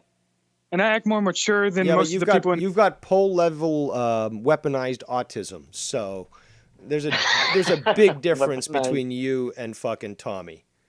You fucking destroyed Alex Payne the other day, and he didn't even know what the fuck was happening. He's like, but history has nothing to do with it. And you're like, dude, like, how many times do I have to fucking repeat this? Are you fucking retarded? He's like, no, I'm from the islands, man. And I would have been like, Ballsy, that's the same thing, asshole. But go ahead, Ballsy. With your autism. Wait, Ballsy, with your autism, when you were growing up... I have a learning disability. Your learning disability. When you were growing up, what kind of support did you have to help you deal with that? Did you have I hardly had any support. Actually, I hardly No, it's had not called any a support. it's not called a learning disability. You, just like all of us, were forced into public schools. It's them who are the problem. Let's continue. Well, again, yes, I was classified as a learning disability. I was thrown in special ed, in which I actually prevailed in, but I hardly had any support, so they didn't know how to deal with me. And I was, was also a what was your family structure? What was your family structure like? You had structure both your like, mom and well, my mother and father were going to prison, doing stupid shit. My grandparents were kind of abusive. Hard my as fuck. grandmother was all right. Was all right. So my brother killed himself. What else in my big? Yeah, but you know, the thing is, I hardly had any support. But through it all, I had to learn from myself and experience. Everyone should be treated with at least equally. Tommy should not be treated as a kid. He should be treated as an adult. No. There I'm are not saying treat him as a kid. Don't get me wrong. You said he acts like a kid. I said you got to remember he is like a kid. Didn't say treat him like one. I said you got to remember. I didn't really know that you like grew up with such adversity there, Bullsy, man. That's impressive what you've been able to accomplish. Yeah, I commend you for that. Yeah, me too. I commend you for. The thing is, treat Tommy like an adult, because the problem is he was treated like a kid. He's going to act like a kid. Yes. In special retard classes, treat you like a kid. Treat him like the other kids. And that's the point. These kids aren't stupid though, so they know they can get away with it now. Like, oh, I could just act stupid, and they're just gonna forgive me and stuff. Exactly. That's the problem with Bullfrog, and that's the problem with Tommy. Yes. That's also a problem with Alex Payne. There's also a problem with Alex Payne because he doesn't know shit about his own country. Yet he's speaking on America. I can't feel compassion for Bullfrog. I want to say, if I looked up the information, it took me 5 minutes to learn his shit that he should know. Seriously, that is pathetic. My thing is, I can't feel any compassion for Bullfrog because of the bullshit that he pulled, like fucking sexual harassment and that kind of shit. Whereas Tommy, I feel compassion for him in some ways because, like I said, he's been fucking abused on the internet like there's no tomorrow, and his family situation where, you know, he was adopted by, and I'm saying this, I'm not saying those are excuses. I'm saying that I can feel some compassion for the guy because of the fact that he's had a weird fucking life. And he was then thrust into the situation that somehow he got popular on the internet. Tommy's had a great life, bro. Tommy has had a Cinderella life, bro. Yeah. Right. You realize that? Right, and it developed so many an attitude that's not real for him. He's had so many things given to him on a silver platter, Tommy, his entire life. He's backed in. He's like saved eggs off of people's cars that got him on MTV. Like he's stumbled into shit his entire life, good shit, and he's always had a big house and plenty of money and plenty of people taking care of him, right? And he's got this mentality where obviously racist shit doesn't faze him like it will faze people like us. Unless it's on his channel or his brand. Well, yeah, that's true. And I call him out on that all the time because he comes onto my show and says whatever the fuck he wants and doesn't give two shits, but he won't say those same words on his own live stream, which is bullshit. Yeah. But that's how Tommy is, you know? Yeah. That's what I'm saying. Yeah, but he's about never him getting... Yeah, but about him getting heat on the internet, that is nothing. To be honest with you, you could just ignore that, and the trolls would stop. Those are people that live on the internet. I Can't, agree. because his life is the internet. His life is fucking social media. He can't get over that shit. You know what? Listen, his life is social media, but it's shifted. It used to be YouTube was his everything. Now he's shifted. He goes to TikTok and he's doing stuff like that where he does it all the time and loves it and can't stop doing it, right? And is the worst at it that I've ever seen anybody. Like, you know, so he does that now. He filled that with that, but at least he moved on from YouTube a little because, I mean, the way that he used to be, he was on Joe's show every night and on my show every night. Even on nights that Joe would be doing a regular wrestling show with him and Jake or him and someone else, Tommy would try to squeak in and they'd be like, Tommy, what'd you think of tonight's show? And he'd be like, I didn't watch it. And they're like, why are you calling in? And it was like, because he had to be on every show. Because he had to be on, exactly. Yeah, he was bad with that shit. He was bad with that shit. He'd call at the worst times. He wouldn't even know the topics. It was just to be on there, you know? And but see, he gets away with it more than a guy like Bullfrog or like, you know, some of these other guys. Bullfrog is a scumbag compared to Tommy. Well, yeah, I'll agree with that with Latino. I agree with that. Because Tommy's been on, you know, TV, and Tommy's like got 100,000 sub channel. Tommy has been coddled his whole life because of his issue. His parents over fucking corrected him. But I gotta tell you this though, in the last couple of years, Tommy has faced more adversity than he faced his entire life in the last 4 or 5 years. Do you think he's grown from it? And no, I'm telling you, he has. He has. Dude, you had to have your legs rebroken, Ken. Let's not talk about hardship here, okay? Because I think that you've faced enough of that. Let's not even talk about how you grew up and shit. In the last couple of years, though, he has faced a lot of shit. He had his dad die. His mom sold the house that his father built, and like the brother was like all fucked up doing stupid shit that was supposed to take care of the family when the father passed, and like then his mother was like in disarray where she was gonna live, and like he was fucking the whole time his father was sick over that like 1 year span that his father found out he was sick and then he passed away. Like Tommy was like feeling stress for the first time in his life, like at a high level, and he was living by himself, and you know and then COVID hit. Well, his father was sick, and he couldn't fucking go and stay there at the house with him, and he was fucked up. I mean, he was pretty fucked up in the head, you know, over all that. Look, and that like sucked. That sucked, dude. But the thing is, though, he's been acting like this prior to that. That's what I'm saying. point And is- the whole thing about what happened with his family and everything, I don't think he's actually shown to me that he's actually grown from it. I don't believe he has. I believe he's still the same I'm way. forced to believe the same thing. Yeah, well, you guys don't know him like I do. And he has grown in different areas. And obviously in other areas, he will never grow because he's a 12-year-old mentally. That's a problem. And that's why I say try to show some compassion and try to see it both ways. Not that, well, he's a fucking asshole because he's not denouncing the guy. If he really sticks to what he's saying, that he's never going to do anything with him on the internet or what have you. The thing with his friend Danny, all right, I think is a couple of things that you have to throw into a mixing pot and mix it around, and that's how you get Tommy NC 2010, because the fact that he's been around racism his whole life, okay, where he lives, there's plenty of racist people there. His own grandfather was like a known racist, I guess, and known, and used to say shit on video, like crazy shit. But whatever, that's a whole nother story. So he's been around that, and I think that mixed with the part that he does not have empathy. He does not really know empathy that well, Tommy. He's not that good with that shit. And the fact that I think he just doesn't give a fuck, and he thinks like we're all attacking him by him coming on last night. Meanwhile, he called me, and him coming on last night, he thinks that we're all attacking him and telling him. Yeah, you pointed that out. That he called you. You know, yeah. It's like nobody's telling him to do anything. Nobody said to do anything. All we said was, do you think you might want to denounce what your friend said? Do you think you might want to say, hey, this really let me down? You know, this guy's my friend and he really let me down and blah, blah, blah. Not a word. Not a word. There was no communication whatsoever. He just stopped talking and just started staring into the camera. And it was weird. Look at it this way, though, Ken. Let's say your best friend in the whole world, okay, I don't went like- ahead and he killed somebody, and you didn't know about it. You just found out about it right at that moment. Wouldn't you be in a denial and like, what the fuck? I can't believe this guy would have done this, and you can't make a decision right then and there, would But you? it's different. It's different because Tommy. Do you understand what I'm saying? Take Yeah, Tommy's mental capacity. To do with it and the because situation. Tommy knows this guy and knows what he's all about and already has been down this road with him a million times.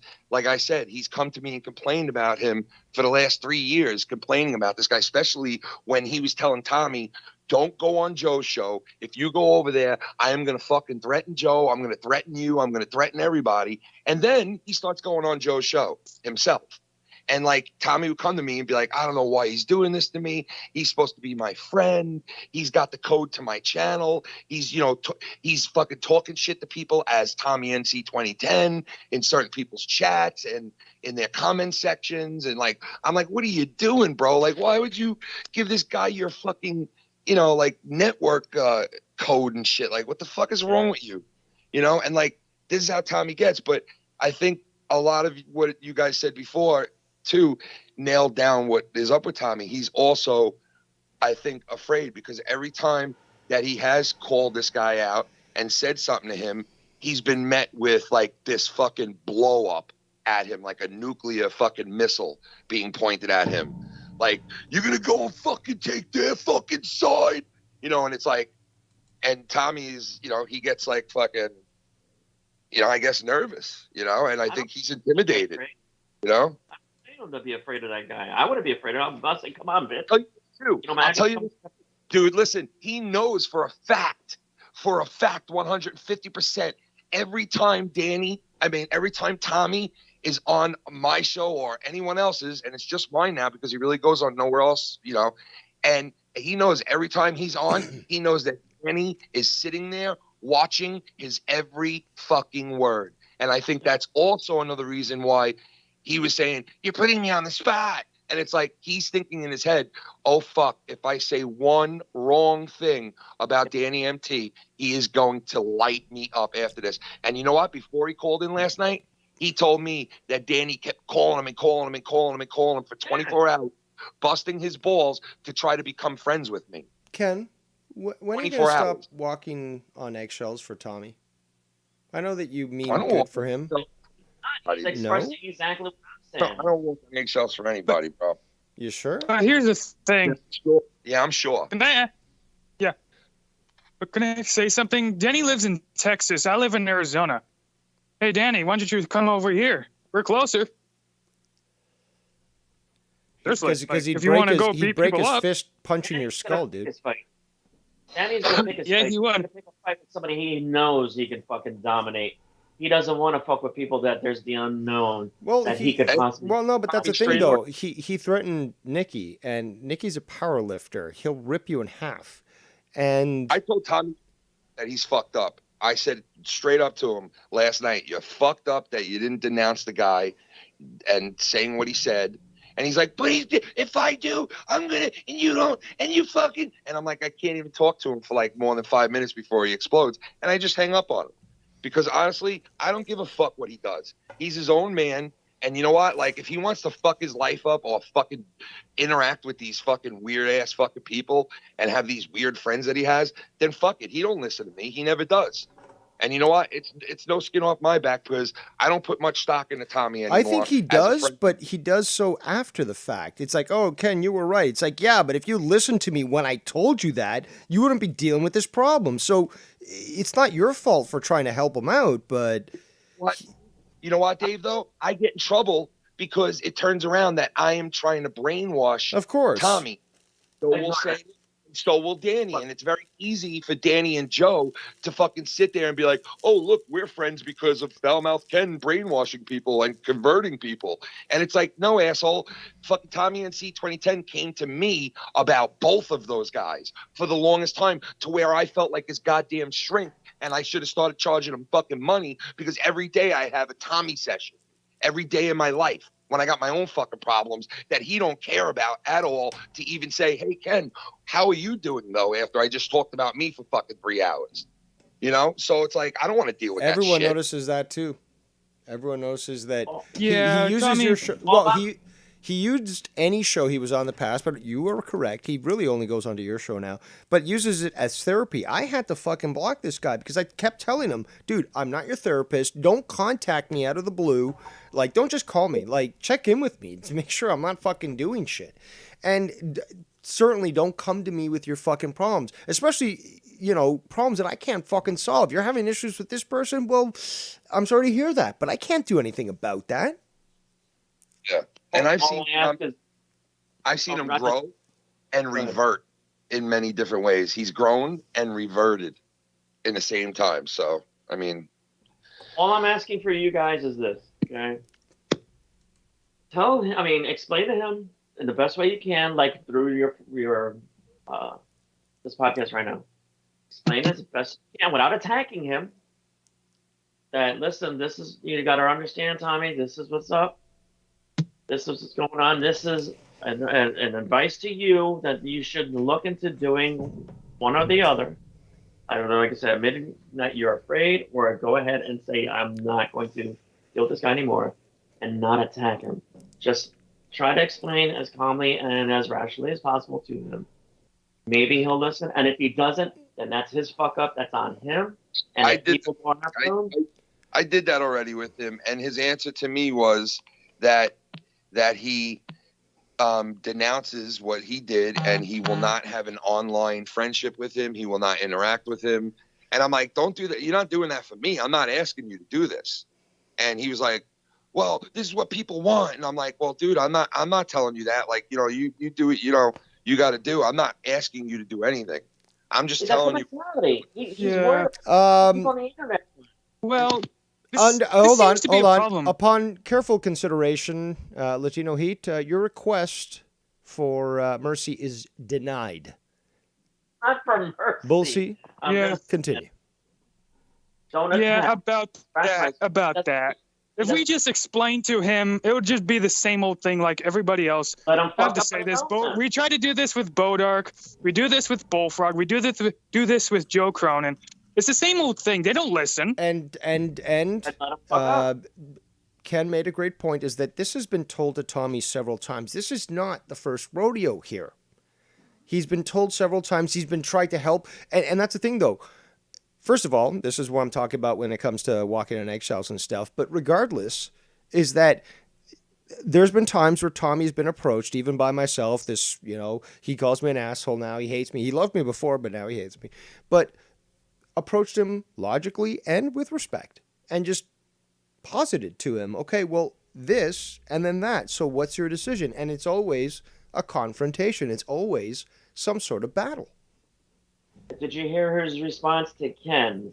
That's what people want me to do, because he's so fucking concerned about his appearance to people on social media that's his mentality. I have to make my fucking decisions based on what people want me to do and not what's right or wrong. That's what Okay, I'm this is what Tommy has to learn. You can't impress everybody. You can't So- separate reality from fucking like everyday life from the fucking internet. That's a personal problem. That's his That's problem. a personal. Yeah. That's his own problem. I'm not gonna help him try to separate reality from internet. The fuck am I gonna deal with that for? I'm just saying, don't attack him because it's not going to change anything. It's It's not my fault. He's stuck on the internet. If you can't get off the internet, you're a problem. You can't get out of it. I'm not going to be stuck on the internet if people dislike me. All right, I'm going. I don't have to deal with that shit. Yo, I got even real life problems. Yeah, and even if people dislike you and you still enjoy being on the internet, then fuck them. You still stay on there. I mean, But like the difference, Ken, the difference is you do your own thing, not give a fuck. Like Dr. Earl, he doesn't give a fuck. He doesn't care how many viewers he has or doesn't have.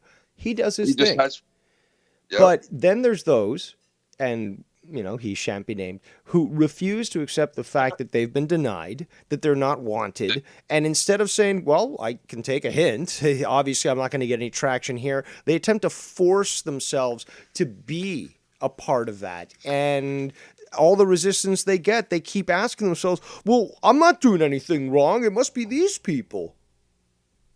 Yeah.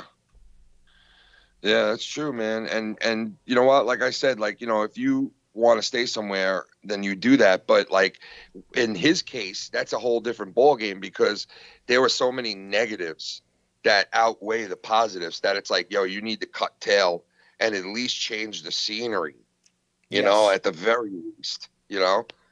So, and sometimes people have a hard way of figuring that out. It takes them a long time to figure out like, hey, you know, absolutely no one wants you here. Like you burnt out every possibility and every angle and you've tried every bridge, every fucking tunnel. There's no more road to travel. It's time to fucking wrap it up.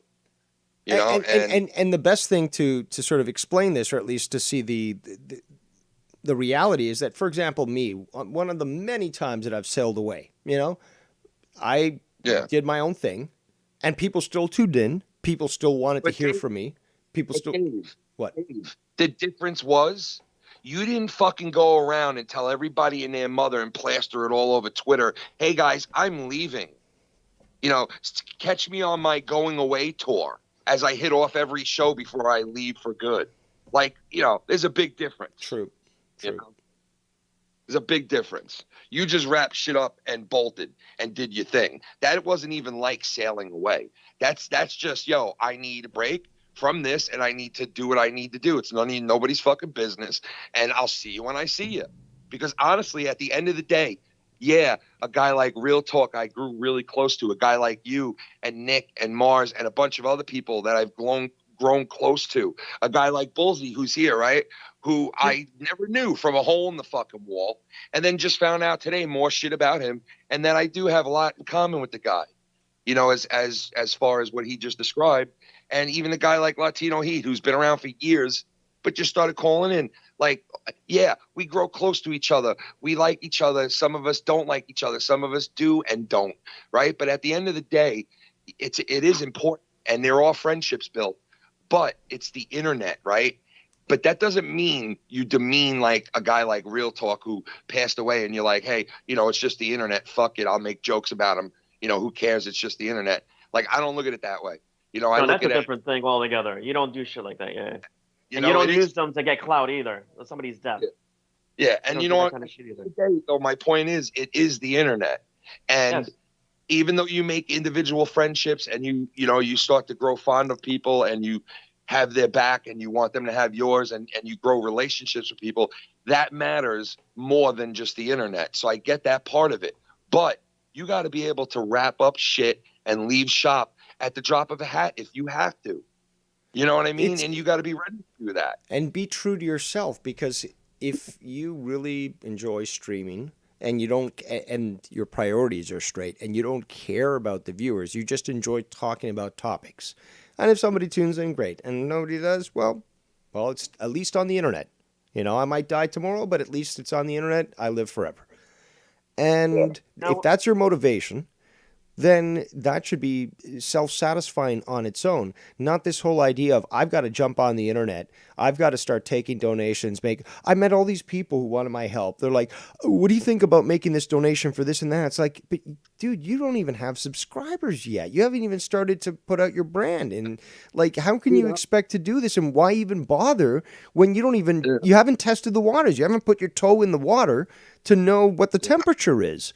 And, you know, it's always been so revealing, I would say, that it just reveals their motivation as to why they're doing what they do. Can I ask you something? Can I ask all of you a question here real quick? You just did.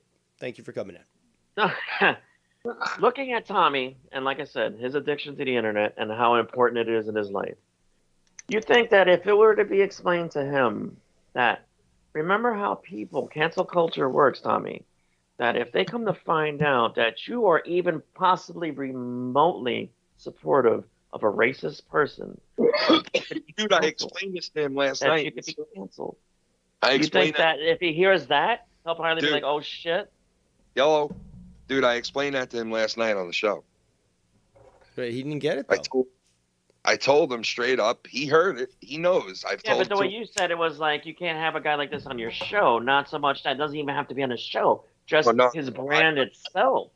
No, I got much deeper than that on it. Like, I don't know if you heard it or not, but yeah, I got deeper than that. I was like, affiliated with somebody like this, and this is going to follow this guy everywhere he goes on the internet, because if he goes and he gets an opportunity somewhere or does this or jumps on somebody's show that's popular, you could bet your ass this will pop up everywhere.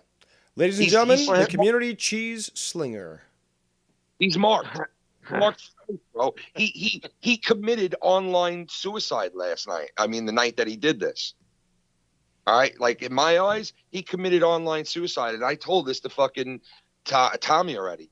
And I think that's why Tommy was like very quick to be like, "Oh yeah, I should have fucking denounced him." Like, yeah, this is not good, because if the wrong people hear about this, they will go after everyone that he's affiliated with or anyone that he's on shows with. It's beyond that now. It's not even just announcing and not letting him on his show. Now he has to also say, "I'm either not going to be his friend, or that I don't know how to get out of this because I'm scared." No, you can't force him to make that decision. You can't force him at all. Now, let's welcome That's what I'm saying. the community cheese slinger himself, Derailed Drew.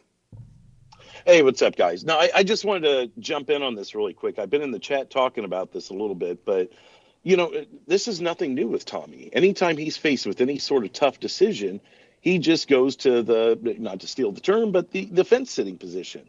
Like, you know, people will forget about it if I just hem and haw my way through it. Then by the time we get to the next episode of Insomniac, they're talking about something else and everyone forgets it. And it's worked for years. We all know this. It's worked for years for him. So he's just going to get the pass again, and he knows this. It was never this serious before, you know? Yeah, I don't think he's going to get a pass on this. It was never this serious before, man. Like, he never had to deal with, like, one of his Wait. When was? Didn't we hear this colorful language from Danny months ago in reference to Nikki? Not like.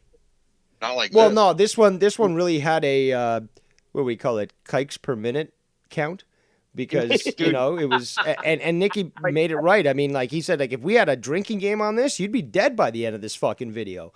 So, but like, it sort of set the term. No, his previous video sort of set the term. It's like, okay, that's the vernacular he chooses. That's his go-to word.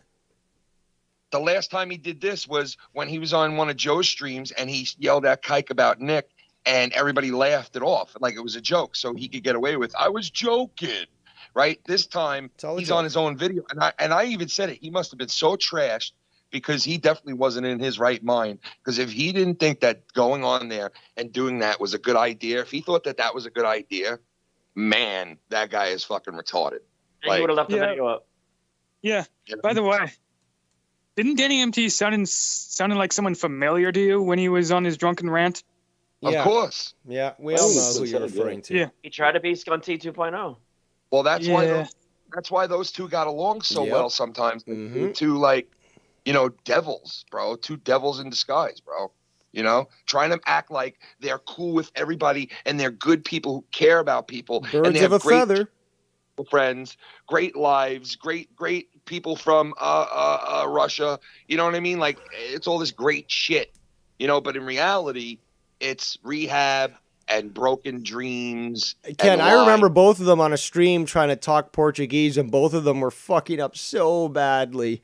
And it was just so comical to review. And I can't really speak Portuguese. Like, if I'm provided words, you know, like written words, I can try to read them, and my pronunciation is bad. But if someone teaches me a word, I can pronounce it. But I can understand Portuguese, you know, for the most part, if it's spoken to me, because it's so close to Spanish that just the words are very similar, and at least I'd understand. But just the bullshit that we hear about this multilinguistic expert that supposedly is Danny MT is just, it's surreal, dude. It's fucking surreal. Can I just say that let me be clear about this. I would not be like offended or like think that I'd have to defend or go to bat for or, you know, interfere with someone calling Tommy out for this situation, because honestly, he put himself in this situation by staring into the camera when all he had to say was, "Jesus, that was fucked up," or just something, give us something, you know, and he couldn't. And yeah, that's now not you're my going to get a shit on Ken because he'll be saying exactly what he was saying, which is very Cronish. Is that nobody came to defend me? It's like, but how could we defend your actions when we told you that this wasn't a good thing? But I'm sure he's going to shit on you for this, Ken. If somebody calls him out, that's up to him, bro. Like, that's not on me. I ain't fucking defending or nothing. And you know what? I wouldn't blame people if they go and call him out because, honestly, I called him out when I spoke to him after the shit. And I was like, dude, what the fuck, man? Like, you know, I didn't put you in a position. And you know something? I didn't pull a scumbag move and call this guy up and put him on the spot. He was hitting me up and he called into the show himself. I did not call him. I did not ask him to come on. I did not ask him to listen to that fucking to that debacle of a clip. I did not fucking ask him to do nothing. He came on his own, and he knew No Hard Feelings doesn't take calls. That's why I had to call in as well, because I had to call him out for his shit. He knew, and he did it, and he came on, and that was his responsibility. So I wiped my hands clean of anything moving forward because you know what? I did not put him in that position like a scumbag. I did not want that to happen, but he made it happen. He came on, and you know what? I knew the reply that we were going to get was going to be something that we were all going to be like, all right, that's lackluster. Like, that is not what you do. I knew it would be abnormal. And you know what? Listen, I love Tommy in so many ways, but in so many ways, I can't fucking stand him. And he does the same shit with me. He says, there's so many ways he loves me, so many ways he can't stand me. I don't know the ways that he can't stand me. What are they? Because I call him out and I hold him to a certain standard. And I do that with Tommy. I call him out on his Halloween bullshit for the last fucking 6 years that I've known him, that he's gotten dressed up and used to go trick-or-treating, and I know he did. And I called his ass out on it. Like, dude, you want to start getting laid, and you talk to me about women, and you want a girl in your life, and you want a relationship. Nobody can deny that you try to harden the guy up. Nobody can. And Filthy especially. Like, look at the shit that he's gone through. But you've gone through that as well. And, like, you try to help him out. Like, you know, especially in that New York style with the ball busting and stuff. But it is, a specialty of you New Yorkers. So obviously we must indulge. But no, seriously though, you really try to help him out. You try to fucking get him a little harder for, like, just making him realize, like, look, dude, yeah, that person donating right now, that's not fucking you. We know that already. We're laughing at it because it isn't you.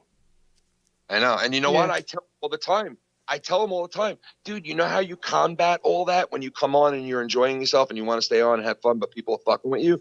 You know how you combat that? You laugh at it. This is what I told him. This is what obviously you told him. But we've got fucking people like Latino. He's like, oh, you got to, like, explain it to him. But we've explained it to him, like, totally calm and cool. Totally fucking balanced and, like, saying, honestly, okay, Tommy, let me break it down for you. This is what's happening. We know it's all fake. We know it's not you, man. But it's funny because it's not you. You know? Yeah. Like Drew said before, Drew said it too. We've been down this road a million times, and we have all equally and individually explained to Tommy, the real deal. And we've tried to put him back on the tracks. No pun intended. And when does it come to the point where you just give up on the guy then? No. I think there's a different answer here because there's been references a couple times to comparing him to a child today.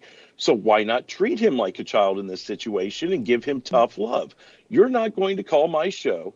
You're not going to be involved in this until you realize what you've done and actually listen for once. Drew makes a great point. Sorry. Hold him accountable. I'm not he wants to be treated as a normal person. Treat him like a fucking normal Ken, person. I think that what Drew's also adding to, I think this is great, is the fact that you were saying, like, straight up, like, cancel culture stuff. You were like, straight up, this guy shouldn't even be allowed a channel, taken off YouTube and stuff. I was a little more lenient there. But regardless, is that you're saying that, but you're not holding Tommy basically to the same sort of standard there. Yeah. I didn't hear you. You didn't hear me? Okay, so... all I'm saying is if it's as bad as it seems to be, then it's time maybe to cut ties with Tommy until he fucking wakes up. No, but I don't think that's even necessary. I don't even think it needs to go to that point. But Ken, what I'm saying is that you went even further than I did and were straight out like cancel culture, like this guy, take him off the internet, blah, blah, blah. And Yet Tommy is sort of given more of a free pass. Although you talk to him and so forth, try to explain to him, he's more like, you're not going to take a harder stance on him, which is what Latino Heat, I think, is trying to say, is that you got to be a little bit more strict. My point.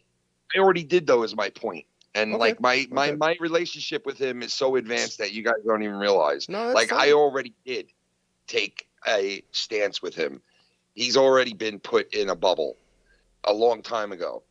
Because Tommy used to have run of the mill and do whatever he wanted and fucking came on and now Tommy, every time there's a problem, I hold him to a standard. Are you going to hold him to the same standard now if he continues to associate with Danny? Are you going to basically, like you said, you will not associate with anyone that associates with Danny? I'm not going to go force him to not be friends with No, somebody. no, not forcing it. Just the thing is what you said. What you said on your stream was if somebody associates with them, that's going to be a problem, and I'm not going to associate with those people. So if he continues to associate with Danny, are you going to say, okay, Tommy, I'm cutting you off until you choose otherwise? Is that what's going to happen? That's totally forcing somebody. Like, hey, you're not coming on my show no more. But so there's a different standard for Tommy as there is for the audience that you talk to. Hey, I'm going to pull a fucking C-man on you. Can I finish what I'm saying? I'll mute myself. Can I finish? But listen, dude, I hold him to standards. He doesn't come on my shit all the time. There's plenty of nights where I don't answer Tommy's calls. I already hold him to a certain standard. And I don't like the fact that he's fucking cool with a guy who is threatens people and fucking sits there and now is a known full-blown racist now. Okay, he's not only the guy who threatens people to kill them and to beat the shit out of them and to come to their house, and then flips on you at the drop of a dime, like he did on Joe that night, where Joe just made one little joke about the guy, and all of a sudden it went from me and Joe are such close friends, nobody knows him like I do, and then next second it was it's on now, bro, you're done, Joe, and then Joe went, oh, I was just kidding around with you, and then the next second it was, oh, I love Joe, me and Joe are so close. It's psycho shit, bro, and of course I don't want him to be cool with this psycho asshole. But you know what? This psycho asshole sat there for fucking 2 years, him and Joe, accusing me of fucking brainwashing Tommy and fucking manipulating him when Tommy was coming to me the entire fucking time about both of these guys. And I would tell Tommy, I'm not telling you anything because I get blamed for saying shit to you, and I'd be just playing into it if I sit here and I fucking placate what you're telling me. And I wouldn't do it. And he wouldn't get me on recordings with it. He wouldn't get me saying it on shows. He wouldn't get me doing it ever because I wouldn't play into his fucking game. And I still don't play into his game still to today. And if he wants to be friends with a fucking scumbag like fucking Danny MT, well, you know what? I don't have people like that to my house. I don't interact with people like that much. And you know what, Tommy, I've put on a fucking strict diet of I don't answer his calls like I used to, and I don't interact with him like I used to. So Tommy's already paying the price for his choices in the community. But I'll tell you this, when his father was sick and he was going through all his shit, not only I, but Shannon were right there for him the entire time. So I didn't just abandon the guy. You know what I mean? I didn't just abandon the guy. I tried the best I could. And to where I'm at today with him is he obviously took it the way I thought he would, where he would not even really respond to it. And that's his choice. And I told him that night on air that it looks bad and it makes him look like shit. And I told him that off air. And, he said he'll have nothing to do with the guy online and this and that. And I said, well, what about being friends? And he basically didn't answer me. So that's where I'm at with him. And, I'll see what the fuck he decides and see what he does by his actions, and listen, I don't want this guy around, Danny MT. I don't think anybody should give this fucking psycho a platform. Anybody. No one, let alone a fucking 70,000, 90,000 sub channel. You know what I mean? So let's see where the chips all fall. And then we make decisions on what I'm doing, kind of like playing it by ear. So I can't go and make decisions on shit that I don't even know what the outcome is yet. Because I could. Go ahead. This guy should have been if he ends up on somebody's show, I don't know where I go from there, where I go personally. I would have put it past Joe to capitalize on this shit. to have this motherfucker on the show, and then come up with, you want him banned? You got to pay me $5,000. I don't know how I'm going to react to it, and I don't know if it'll bother me. All I do know is I don't want to fucking talk about Danny. I don't give a fuck about him. But you know what? He crossed the line with a person I'm friends with. He crossed the line in general, and he thinks that he could strong arm and manipulate this community, and it's not going to happen. It didn't happen with one of the worst fucking people any of us have ever met, and it's not going to happen with him. You know, and fuck it. Like, I was the first one that stepped up to this guy and told him, fuck you, you're not coming on my show. And then I went from a steak dinner to a steak knife in my throat. You know what I mean? And I took the heat. I took the heat. Well, Joe sat there and acted like he was best friends with this fucking guy. Okay? And Joe, in reality, is intimidated and afraid and does not want to hear it. And that makes Joe a pussy. And I was a pussy, too, at one point. But I fucking finally said, you know what? I'm not going to be strong armed by these motherfuckers that call in constantly and threaten me like a bullfrog who never came on my show even before basically he was fucking blacklisted from it. And like a Danny MT who I fucking also boxed out right away and said, you know what? Fuck this. I'm not doing this no more. I'm not going to sit here, let you on a live stream where you don't say two fucking words and you sit there all night. For what reason? You know what the similarity is? Is that just like, you know what the similarity is between those and others that have done exactly the same thing? Is that, just like you said, at the flip of a hat, they're right back loving you. They're right back loving you. Yeah, psycho shit, bro. It's psycho shit. I mean, shit, you know, and it's weird stuff, dude. It's fucking weird shit how some of these dudes operate. They think that money and strong arming and fucking threatening and manipulating is what will get them the clout they desire. You know, and I'm fucking sorry. I'm not fucking placating these people anymore. I'm not doing it. Danny MT was the first fucking guy I said, nope, not happening no more. And I took the heat, all of it. I didn't complain about it. I didn't say, hey, I got Danny threatening my life every day, telling me he's going to sneak up on me in my backyard while I'm out in the garage and all kinds of shit, right? I didn't barely even complain about it, you know, but I took the heat and I knew I was going to take the heat once I said, you know what? I'm cutting this fucker off. And I did that night. I took his fucking wrench and he fucking lost his shit. And it went from love to all threats right away. You know? Yeah, it's fucking. That was fucked up shit. It's so predictable. You know what I mean? And then I sit there and I watch a guy like Joe sit there and act like he's friends with this guy. And when people call him out for it, his excuse is, oh, well, when the guy wanted to kill me, nobody cared. So what does that mean? Be friends with him 3 years later? What does that mean, you fucking idiot? What does it mean? It means nothing. You're complaining and making nothing up. You're making something into nothing. It's nothing. All right? You're making nothing into something. You're trying to fucking use some kind of like niche to understand why you're cool with him, to try to mirage the fact that he's either strong-arming, paying, or threatening his way in there. You know, so I mean, hello, it's pretty obvious now. And Joe knows that it's so obvious when people catch him in lies, when he sits there and he fucking babbles his words, and everybody knows what the fuck's going on. He knows it's obvious. He knows he gets caught, but it don't matter because you know what? To me or you or to anybody else here, if we got caught lying to our friends, right, or people that are cool with us, we'd be here. Damn, what did I fucking do? Why did I do that? Why would I lie? And you'd probably come clean and feel like a schmuck. But those people, they'll carry it to the graves because they don't give a fuck. They don't care.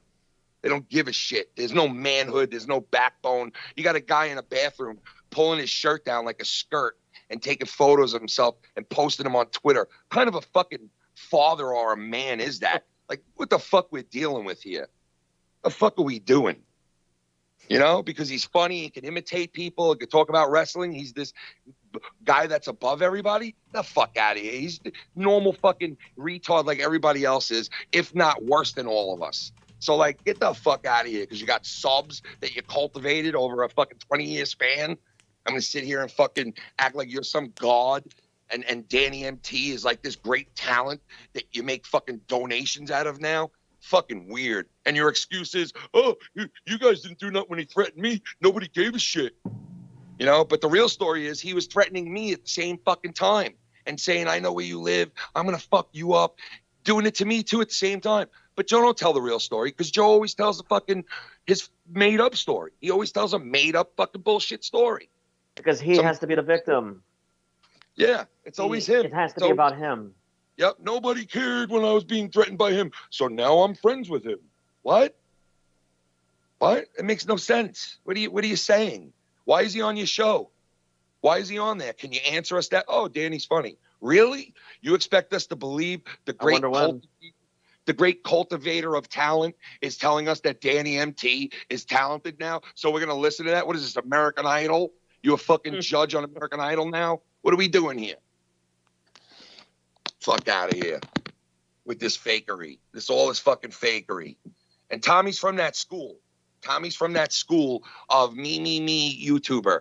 Me, wannabe star. Me, you know, I'm the star. Me. This is all because of me. You know, Tommy's from that school. I'm the one on MTV. I'm the one on, you know, he's from that school. You know, so like. Well, that's where my tough love thing comes in. Yeah, I get it. And you know what? He's gotten it, is my point. He's gotten tough love, you know? Well, no, you need a bigger paddle. I'll let you finish, Ken. I do need to hop off of here, though. That was what I was calling in for. But dude, real quick, it's hard to give somebody tough love, too, at the same time when their father's dying. It was a very hard situation with the stuff that he was doing and the situation he was in and the shape that he was in when he was calling me and speaking to me on the phone and needed either my wife or myself to fucking, yeah, but that was then and this is now. Right, yeah. You know? But I'm saying... But how does that factor in today? But it was during the whole Danny thing and Joe thing. So it made it like almost impossible because, you know, like one night it would be he's crying about his father. The next night it would be he's upset about Danny being on Joe's show. And it was like just a fucking big juggling. I felt like Dr. Milfy on The Sopranos, for Christ's sake. Oh. Right, you know? And that's fine. I was calling in about what's happened the last 72 hours or whatever. Yeah, I mean, as far as that stuff, yeah, I mean, I get that. You know, don't harp on someone when they, you know, just encountered a loss or whatever. But I mean, he's far past that by now. I think if you decided to call him out, man, I'd be like, hey, man, Drew's got every right to say what he wants. Like, I can't defend Tommy on this one. Definitely cannot defend it. I could not defend him. No. Fair enough. I mean, and just listening, that's kind of where I was. I was like, man, I feel like someone needs to be taking the other side here a little bit. So I understand, bro. I feel the same way. Like, you know, like his reaction was fucking weird, and it's you know, and then you get people who will tell you, listen, he's got the mind of a 12-year-old, and I get that. I get that whole fight. I get that. But I also get the fight that, you know what? He's a smart fucker. Okay, like don't underestimate the guy. The guy is very, very smart in certain areas and knows what he's doing. And smart plays or manipulative. I've got a very close friend who has an autistic child, and there's always a way to get to them. And I don't mean to make it sound like he's in some classification, but I mean, to the sake of the conversation, I mean, there is a way to get inside the mind and still convey what you need to. It's through his belly. It's through his belly with food. Send him some cheese. Send him some cheese that's laced. Just no cheese. He can't have cheese on anything. Yeah, he eats cheese apparently and tomatoes. Yo, why do you think I'm so pissed at? No, I'm kidding. But, dude, he looked like in that photo, bro. His fucking face is literally the shape of the moon. It is like a hand. Dude's like 400 pounds now. I'm sorry.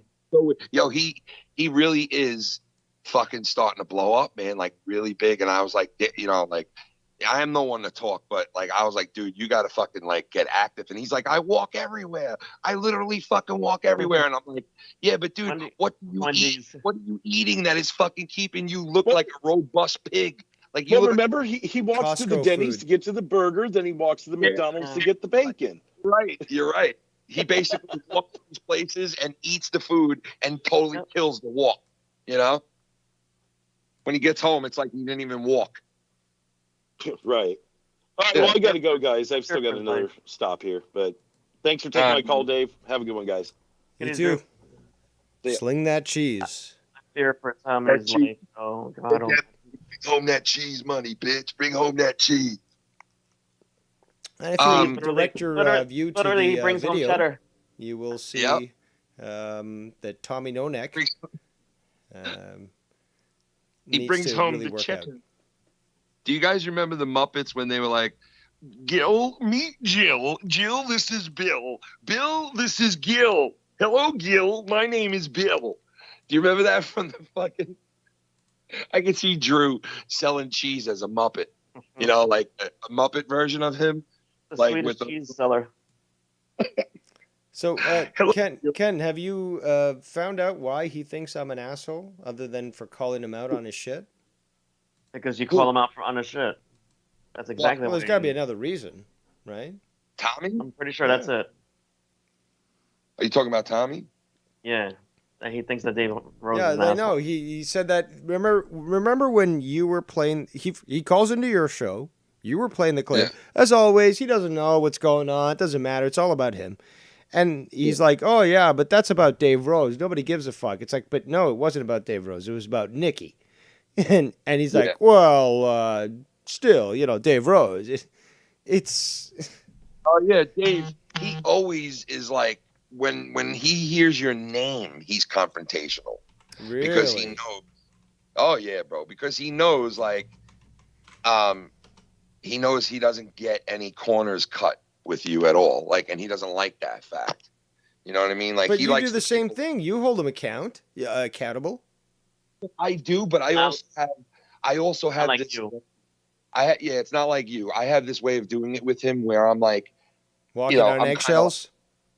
No, not walking on eggshells, because I don't walk on eggshells for anybody. But I tell him, like, he knows I'm smooth with him, like, to the fact that I have things that he knows that I know that I've done for him, that even if I complain to him about him looking like a fat bastard, he really shouldn't say anything back. And he knows he won't go, like, he does go hard, but he goes hard in general instead of going like hard on me. And I tell him all the time, like, I call him out just as much as anybody else now. And I don't like the bullshit he pulls at all, bro. Like, I'll tell you, there was one thing I called him out for a couple of weeks ago. And what the fuck was it again? Oh, the whole Halloween thing, right? And, like, he debated me and told me, I never trick-or-treated when I knew you. And I said, dude, are you fucking out of your mind? The first 3 years that I knew you, I would fucking talk about it on the shows. If you go back and watch the Halloween shows, I guarantee you there's at least 3 or 4 times that I'm referencing to you fucking trick-or-treating like a schmuck, And he was like, well, and then he just shut up because he knew I was right. And I said, no fucking man. And I took him to the side like 2 years ago, and told him, because he would complain to me about meeting a woman. And he would say, I want to meet a girl, blah, blah, blah, this and that. And I said to him, these are the things you're going to have to do if you want to meet a chick. And he's like, you want to change me? I go, no, dude, I'm not trying to change you. I'm just trying to tell you do you want a chick in your life? He's like, yes. I'm like, then all you have to do is just simply follow what I'm telling you. Right. And that was like pulling teeth, bro. Okay. It was like pulling teeth. And I gave him very simple things to do. It was very simple. I told him, stop wearing the fucking fedoras everywhere you go. Okay. Stop wearing the suits everywhere you go, and fucking change your wardrobe up a little bit, right? And fucking start acting mature around these girls when you're with them, older women, girls, and don't act like a fucking, like you do with the TikToks and bringing the phone out and fucking telling them you're on YouTube. And like, chicks don't want to hear that shit. It's not impressive to them. To you, you think it's impressive. To them, they're just like, ugh, get away. And I tried telling them that. And he thinks I'm trying to change him. And it's like, dude, you want advice or not? And that's why I always say, you know what?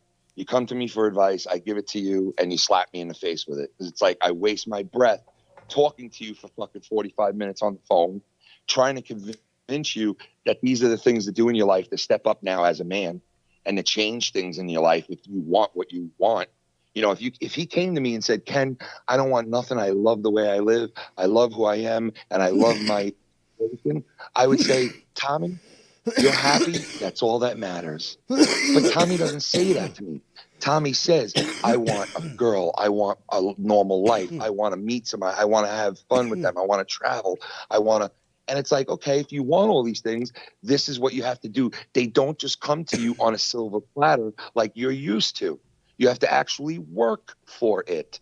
You have to strive towards it. You have to build towards it. You can't just snap your fingers one day and be that person. And I try to tell him that, and he just don't get it, bro. And maybe one day he will, because like I said, he has improved in a lot of areas. He really has. He used to be a crying little bitch when I first met him. And now the kid sat there when his pops died, and instead of crying, he fucking held it in, and I saw his face, and I was like, wow. Like, I give him a lot of credit. Personally, coming from a person who is a very emotional person myself, I give him a lot of credit for how he was able to walk and talk and act like a man when they buried his father for his mother and his family.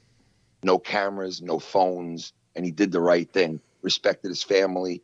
I told him, he said to me, everybody's mad at me because I kept taking out my phone at my father's wake area when we went to the dinner, the food thing and everything. And I was like, dude, don't do that. Don't do that because it's disrespectful. Why is it disrespectful? I'm like, because it is, dude. Nobody wants a phone or to see you doing TikToks and he was like, yeah, you're right. And he didn't do it.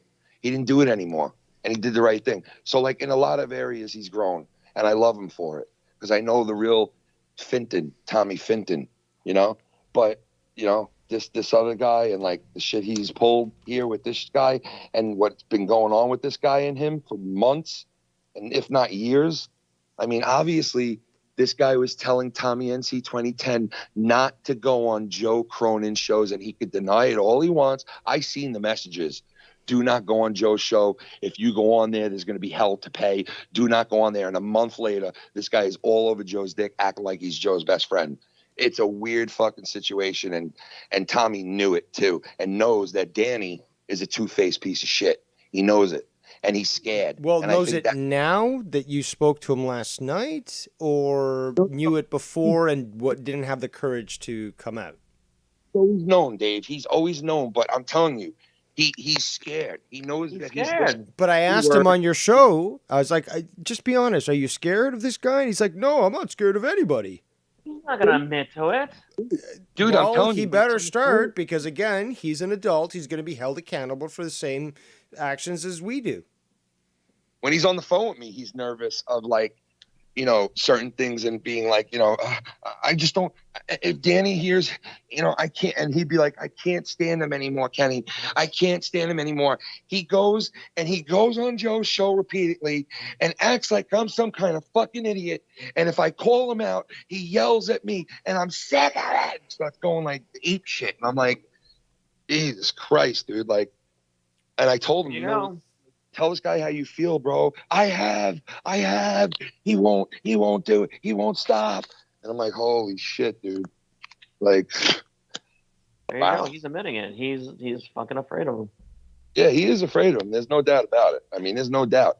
But he won't really come out and say that, especially on air. Now, if you spoke to him behind the scenes, Dave, I think he knows you long enough, even though he says what he says about you. I think he'd be like, Dave, listen.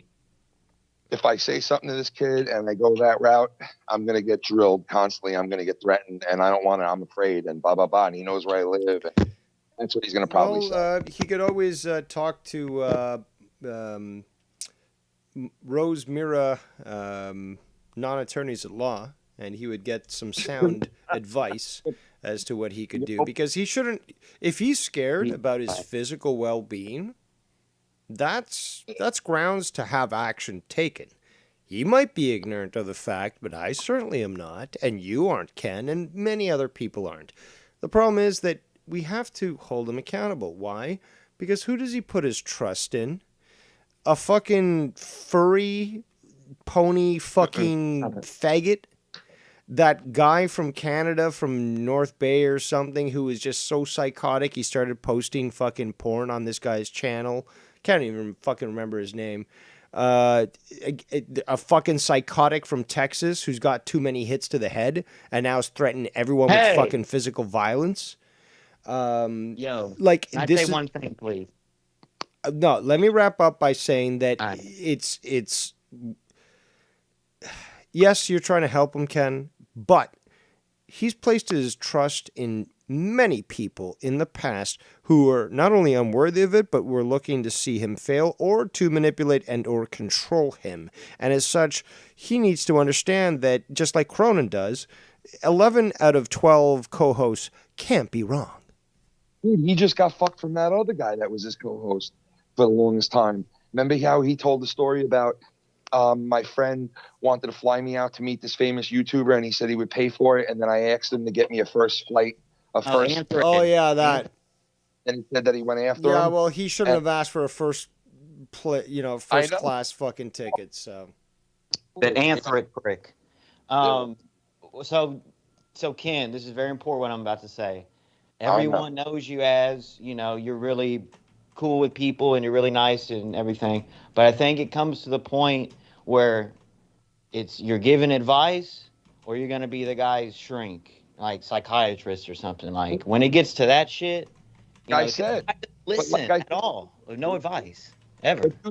But dude, like I said before, I've learned and I cut these people off, dude. I cut a guy like Danny MT No, out. I'm talking about Tommy. You give him so much advice, but he never listens. You know what I mean? Yeah, It's and like, you know what? All I can do is tell him to do the right thing. It's up to him to do the right thing. That's all I can do is tell him to do the right thing. You want to call it advice? Call it advice. You want to tell, because I'm not going to tell him to do the wrong thing. Right. So I just tell him to do the right thing, and if he does it, yeah, you tell him to fucking disavow. No, Ken. Gabe Rose comes on your show and says, "Why don't you disavow?" Well, nobody's gonna force me to disavow.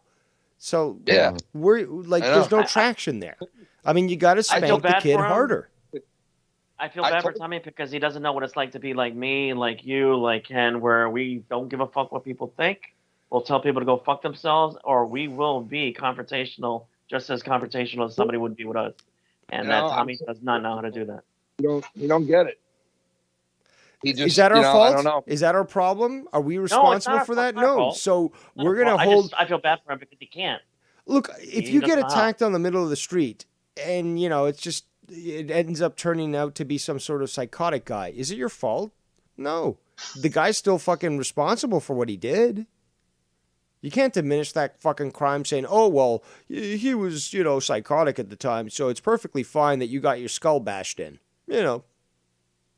I don't see the comparison between that and Well, think harder. There's a thing, and don't hurt yourself. There's a thing in this community with autism to where, I even experienced this with I experienced this with Keith and Bullfrog, but mainly Keith because this. I don't know if y'all knew this, but he told about this last night. He went to the hospital again for edibles though this time, and I keep telling him, bro, the more you fuck up, they're gonna kick you out of that place, bro.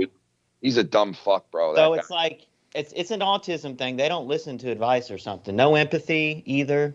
It's something. I'm not. It's a fact. Okay, well, 100 years ago, we had these things called sanitariums where these people would be placed and they'd be taken care of, and they wouldn't be amongst the public causing these damages and harms. Who's gonna put him in there?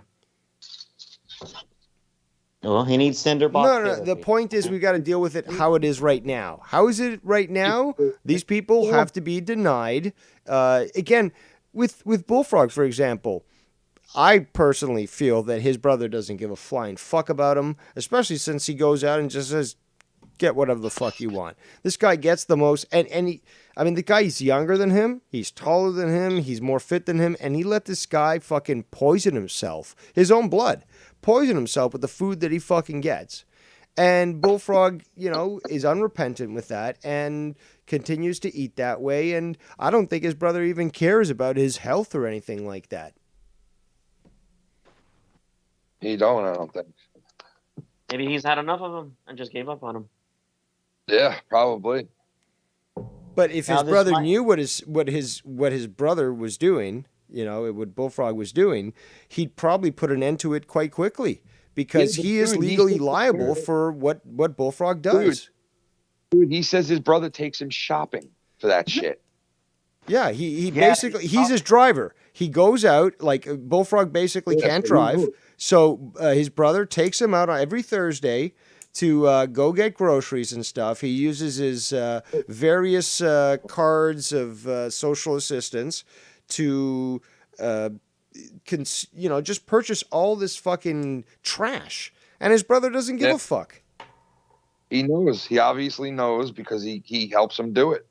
So, it's like hey, eat yourself and drink yourself to death, type of situation. And you know what? I'm not too far behind. My fat ass has got to hit the gym, and I got to start fucking getting in shape, man, because I don't want to end up like Bullfrog out this motherfucker. I really do.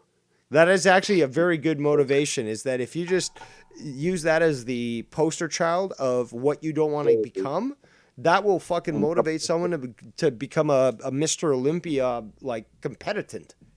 Or I did it the other day, Tom. Poster Send him that picture of Tommy. That was a good one. That'll be a good motivator. Yeah, of his fucking moon neck.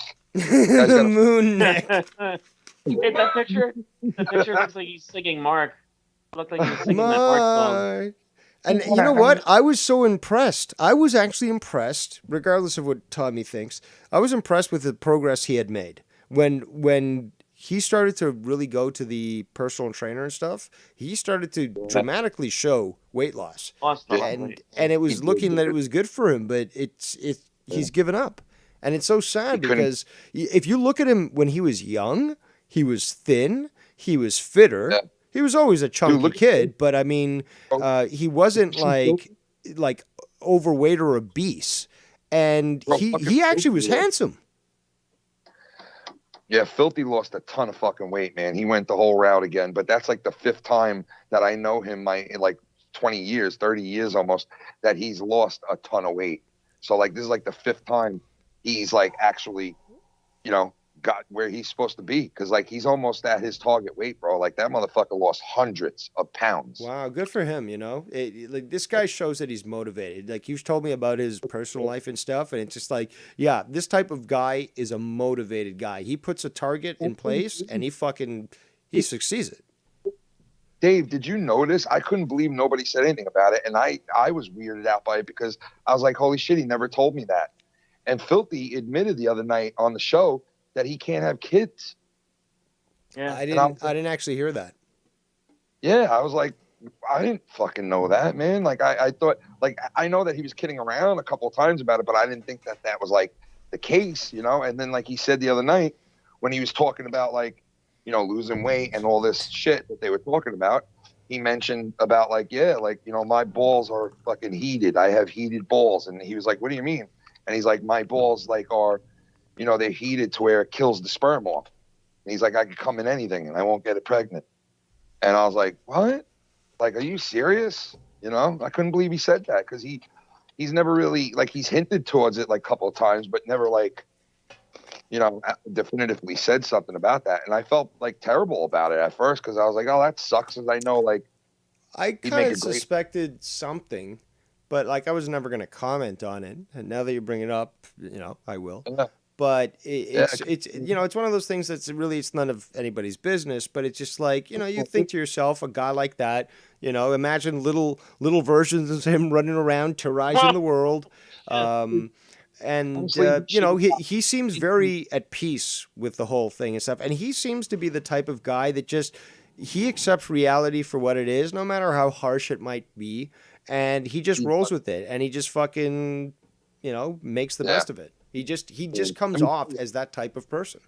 Well, you don't know how right you are because he's the type of guy that like he got a job where he had to stop smoking marijuana and he used to love smoking, you know what I mean? And like he literally was like, okay, I got to quit tomorrow. And we were all like, dude, that's going to be so hard for you. And he was like, no, it's going to be hard. And I'm like, bro, it's hard for everybody to quit smoking weed. Like if you've been doing it for years like you have. And he was like, nah, it shouldn't be that hard. And I'm sitting there going, I love that attitude. Nah, it shouldn't be hard. That was it. He never touched it again for fucking 7 years. I'm like, what the fuck, bro? That's crazy. Like, how do you do that? How do you have, like, it's willpower, man. Yeah, dude, I'm always amazed at his willpower. He is like, and that's why I said, like, if he has to adopt or artificially inseminate or whatever, he should do it because that guy and his wife would make great parents. Really good parents. Well, so, I can't say about the wife, but I'm not too sure I'd want a dad like fucking Filthy, to be honest. But Mention the Filthy Junior. Why? Why would you say that? He's No, a talking the way he he's a little talks. too twisted. I think that he should be a little more traditionalistic and You'd be like that with a kid. He'll go up to an 8-year-old and say, "Hey, blow me." No, he's not he like that. seems with weird even for No, New his Yorker son, like, he had a terms. son. Well, he is weird, there's no doubt. But I seen him around kids, his own nephews and nieces, and he's like Santa Claus. They love him. They flock to him. Yeah, you know, because he doesn't have the stress of having kids. Makes jokes with them. He he fucks kids around. He buys them stuff. Like, he's a really good uncle, and I see that about him. And Are you it's the a shame. same way You with don't your think he'll let- nieces and nephews? Oh, yeah, they love me, man. I mean, I like, I do my imitations for them because they die laughing, and I got my little nephew who loves when I curse. So I'll look at him and I'll go, he's like 5 years old, and I'll look at him from across the room and he goes, and his father will be like, he won't stop cursing, this kid. And I go, that's not good. You got to stop cursing. And then his father will walk out of the room and I'll look over at him. I'll go like this, bitch. And he starts laughing so hard that he cannot even breathe. Okay, the kid can't even breathe. He laughs so hard, and his mother and father are like, "What are you laughing at?" And he couldn't even answer them because he was going like that because it was just so funny. So like 20 minutes went by, and he comes downstairs with like all his toys, and I look at him, and he's looking at me, and he goes, he's waiting for me to say something. And I looked at him again, and I was gonna do it, but I didn't because I saw him like, I was like, I'm gonna get in trouble. But he's a funny kid, you know what I mean? So yeah, I'm like that with them. I love thing I children. would like if Filthy did have kids is the fact that he would raise them to be as far as don't give a fuck about what people say, don't let people put that to stand up for yourself and be a fucking man or be a woman. That stands up for yourself. And that's the one thing we need more of is kids like that. Dude, I saw Filthy go like this guy who was like really big in our town, like was a fighter guy, like challenged Mike to a fight one night, and we were all like, uh-oh, like you're gonna get fucked. And he went head to head with this guy, and he kind of like lost the fight, but he still went head to head and I remember him putting his head down and just going. And I was like very impressed with the fact that this guy was like, all right, it's do or die. He knew he was probably gonna get his ass kicked, but he put his head down. He just fucking went full steam. That guy give him respect? Yeah, the guy was cool with him after that, like for years. Cool with all of us after that. But, it's like that's the type of person he is, Like so, I said, we need more people like that, man. We yeah, don't have enough people like that. I couldn't believe he said that the other night on the show. I was like, wow. Didn't expect to hear that. But, I don't know why I thought that he said it once before on the show, like kidding around, but I obviously I thought it was a joke, But me and Mike were very close the first time we were friends before we got in a huge argument with each other. We would talk to each other every day, which we don't do that now. But I think that's also because we're grown ass men now in our 40s. It's like, who's going to talk to your best friend every day at fucking 40 something years old? Like, ha, catty chatty. Like, no, I got other things to do. But, so it's a little bit of a different relationship. So he doesn't really tell me a lot of shit that goes on all the time, But, I still respect him and he still respects me. But it's a little different, I guess, because we're grown-ups now. Because I knew him at 13 years old, 12 years old, And now I'm fucking 44, old fucking fart. Hey, I might be 52, but I'm not the oldest in the community. I'm sure there's people older than me. Dr. Earl, right? Dr. Earl's like 80, right? Yeah, I don't know. No, Old Man Davey, I don't know if Argnolia's that like guy 70. old. Oh, yeah, Agnolia, yeah. And Old Man Davy's like 80, right? No, but Agnolia is the oldest guy, right? Yeah, I think he is, so. right? Well, doesn't Drew have some older guys on his streams too? Yeah, but I don't think they're that old. No? I thought one of them was like 95. Damn. Just kidding. That was a good, That'd be amazing. But we kind of strayed from our topic of Tommy and his unrepentant ways. But Ken is telling us that he has apparently switched this opinion, and now he's not going to associate with them, but he won't confirm if he will be friends with them. Yeah, I guess like maybe in his mind he's gonna do what he's gonna do, and like I'm hoping that he's going to do the right thing and maybe, you know, next time around denounce the shit out of this, or at least stand up and say like, hey, you know, I have nothing to do with him anymore. You know, that's it. But if he doesn't, you're gonna cut ties with him? I'm not gonna cut ties with the guy. No, I'm not gonna cut ties with him, but I definitely, you know, probably will just keep my distance like I've been doing. You know, maybe even more. I don't know. Maybe even more. You know, because if he's friends with him and he's mingling with that guy every day, I really don't want nothing to do with it, because it's like there's a manipulation game going on, because he goes to Tommy constantly and goes, I want to talk to Ken, or what's Ken saying about me? What you got to talk? And it's like, dude, I don't want to play this middleman shit no more, bro. You know? I'm done with it. I don't want to play it. I haven't dealt with Danny in months, and it was so nice these last like 5 months not dealing with him at all. Not having him on the show, not worrying about him threatening me. He threatened me about 5 times during that month, those 5 months. But I kind of took shots back here and there, but I just went with it. Like, okay, that's fine. As long as he's not here bothering me or trying to act like he needs to come on here or strong-arming his way on here and threatening me, then that's fine. He could stay over on Joe's shit, threaten me from afar. I really don't give a fuck, because you ain't doing shit anyway. You know? So that was fine with me. But he tried to reach out for some weird reason. I don't fucking know why. I don't know why the fuck would he try to reach out. I don't even know why. No, he was coming back. He even said so. Like, I came back. Did he get in a fight with Joe? Because Somebody said he's not on his show anymore, and that's probably why he was trying to contact you. There you go. I knew there had to be a reason why he reached out, because it wouldn't be like, oh, I'm currently still on Joe's show and cool with everybody. Let me reach out to Ken and do the right thing. It's not that. It's always, oh, I can't go on Joe's show no more, so let me hit off Ken now and try to get good with him again. Like, this is what these people do. This is what these fuckers do. And that's why I cut this guy off fucking months ago, almost a year ago. That's why I cut him off.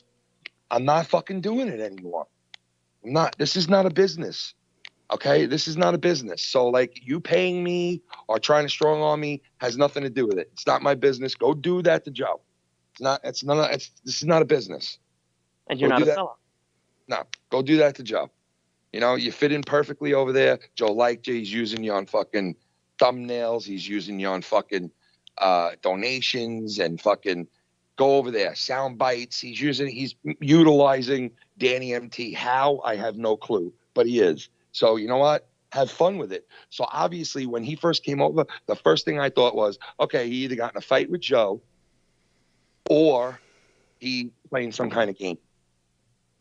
So it's obvious that he got in a fight with Joe, because if he's not on Joe's shit, and I said that too, like, hey, just check and see if he's been on Joe's shit lately. And if he hasn't, that means he's in a fight with Joe and he only came here to try to fucking, get onto somebody's stream. So it's pretty obvious now what happened. Got into a fight with Joe. It's obvious, because if he's not on there, he has a problem. Past Joe, take him back just for the excuse of raising money to ban his ass.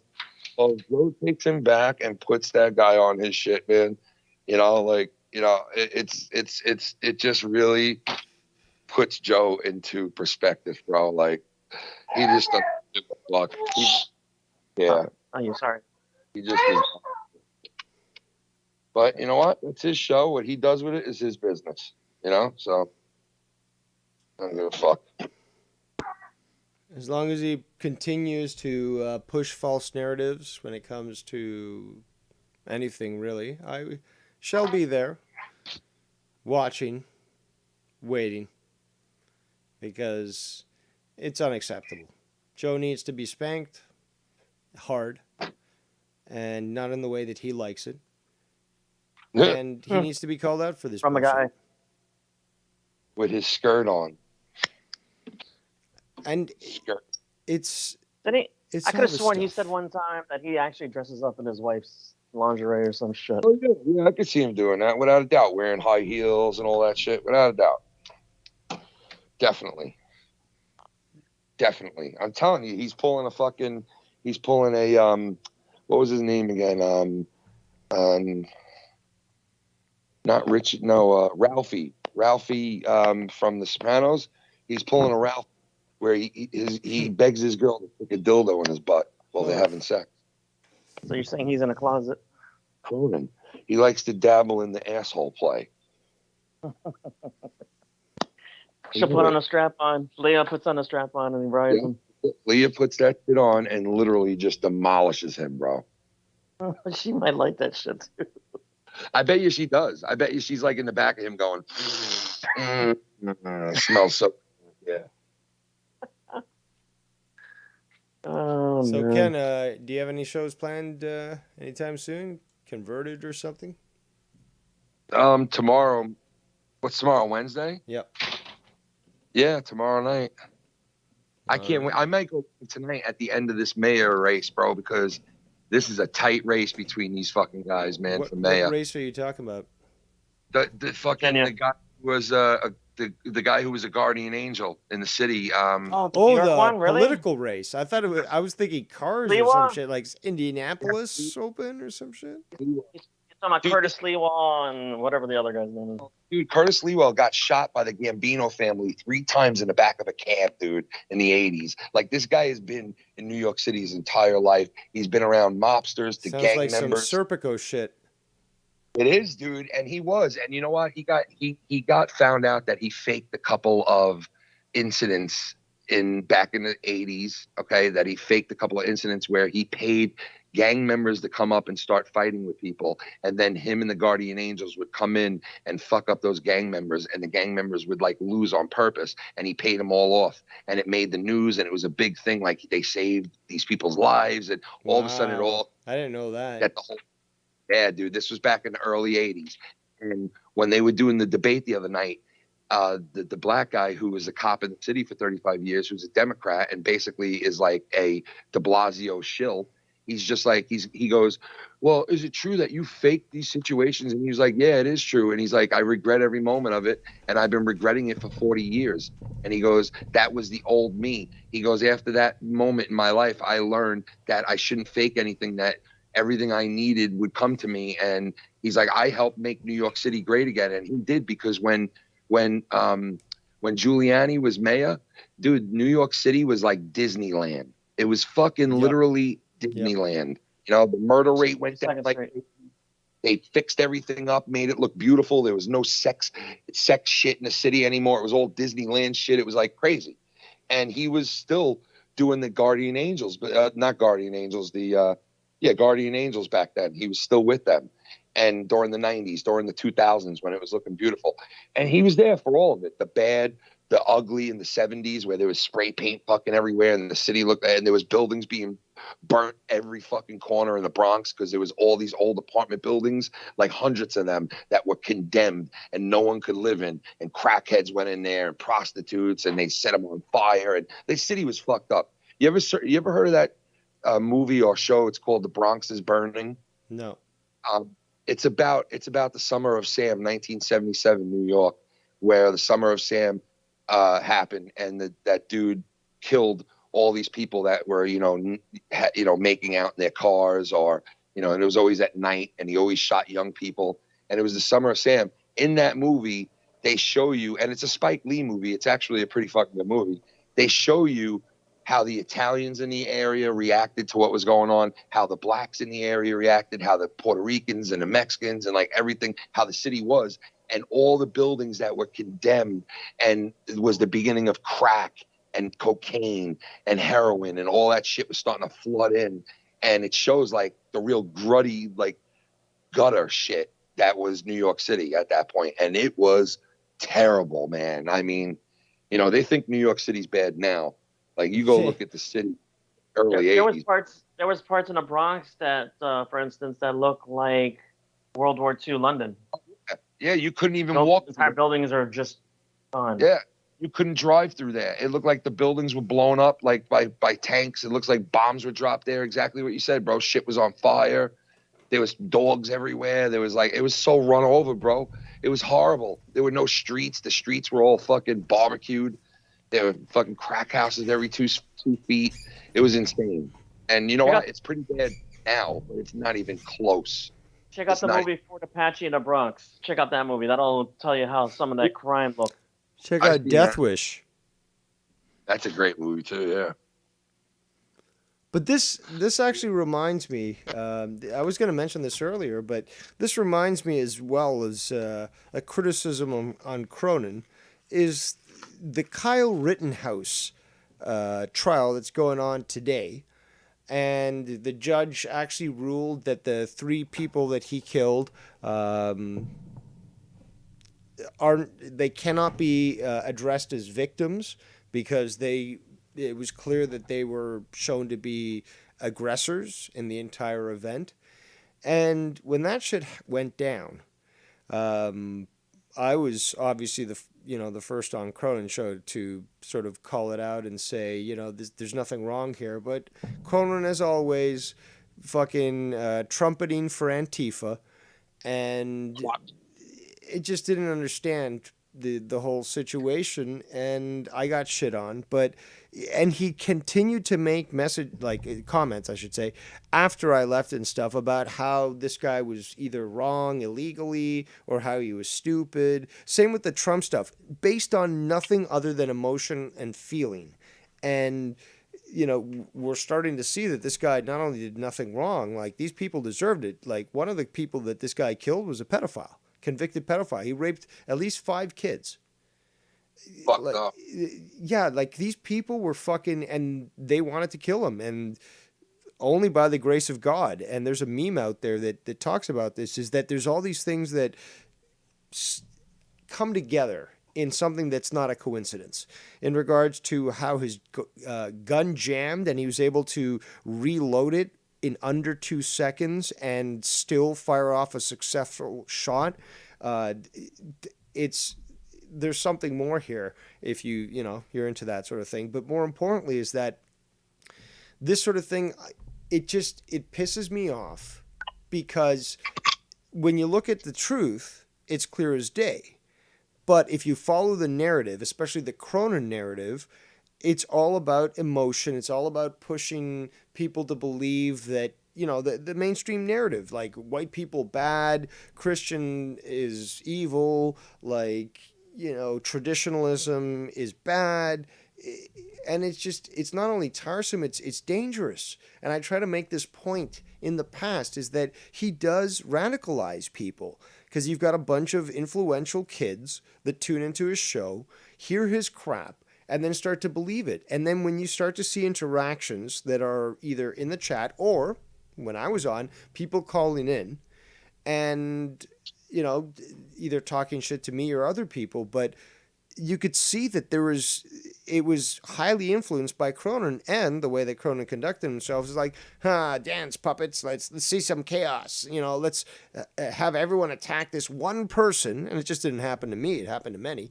And just disregard any sort of rules when it comes to debate. Cronin's like one of those Democrats that are on TV, or just, politicians, where, no, you shouldn't have school choice. Your kids should go to wherever the fuck they're supposed to go, public school, and learn CRT, and that's it. But on the personal, away from everybody's view, he'll take his kids and put them in a private school. He does very much seem That's to be how that type of guy. Yeah. You know what I'm saying? Yeah. And this is, with people I don't give a fuck, I just fucking stop talking about them. They're irrelevant. But, I do want to square things off with Cronin. I do want to sort of settle things. I think he's been very immature, and, I've been trying to call him out, goad him to fucking speak, because, he's slipping the jab, but he's not fucking confronting the situation. And Won't do it. Won't do it because he knows you'll expose him in some fucking way, and then he'll lose all the well, respect. you know what? Sometimes it's time to bear your fucking cross. How about that? Many of us have done the same. How about it's time for him to say, okay, as painful it's going to be, put me up on that cross and present me to the fucking people. I'd respect him more if he actually confronted you and fucking did it. You are a man saying that. He is not looking at it at that angle. Like, I'm a man. He's not looking at it like, time to man up. He's not looking Leah's at it the that man. way. Leah's the man. Yeah, Lee is the man, bro. She's probably the one that would probably be like, you know what? Let's debate. Fuck it. Let's do it finally. Come on. She'd be wrong, but she would do it. It just bothers me so much because I saw so much potential in the guy, and I guess maybe I think that's why many of the co-hosts, if not all of them, former, share that same frustration, is that they saw potential with the guy, and plus they expended a lot of hours, energy, and support to help somebody that eventually showed that they weren't really as valuable. They weren't considered as valuable as they were initially portrayed to be. But, but seeing that this guy has the option to literally just smarten up and see reality. So that's why you question, is this on purpose or is this subconsciously? I'll tell you, dude, I had more respect for Leah by the time my friendship with him over there ended, because of the fact that she would at least be honest and raw with me, right? But I lost a lot of respect when I got threatened with the video, and I laughed in her face like, you think I care if your husband... See, that's where you get it all wrong, Leah. You think that I'm into this for the subs and the money, but you don't realize that I'm not, and I have nothing to lose. So your husband could drop 1 million videos on me contradicting myself, and at the end of the day, yeah, I'm human. And I can make the same video on your husband. But where does it get us? Nowhere. Gets us nowhere. So I laughed it off, and I lost a lot of respect for her that day. The three of us are old enough to realize that stuff like this SJW shit and Antifa and all that, it comes in cycles. Like every 10 years, there's always something new. And I'm sure you'll agree with that there's always something that comes around and then it just fades. I guarantee you, when this SJW, Rainbow, Antifa, all that bullshit that's going on now disappears, Cronin's going to go to the next fucking fad, the next fucking thing. They'll switch over to that. Oh, probably. Well, he's that type of guy that, just goes with the more popular view or, But Ken, it wasn't always that way, though. That's the thing, though. We know him from the early days when this sort of stuff that wasn't tolerated, and he wouldn't really do it. And he bought a house. He had a family, and he had more kids, and he bought a house. And now he was hungry before he got the fucking house, and he was real before he got the fucking house. That might be it. He's locked in now to where he feels he's got to do this.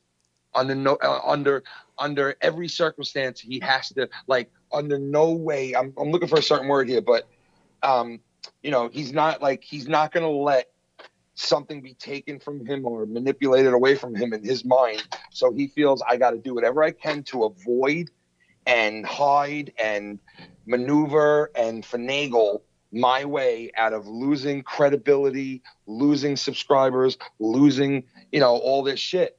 And, he doesn't realize that he does it to himself already. He's been doing it to himself. He already lost a ton of credibility with a lot of people.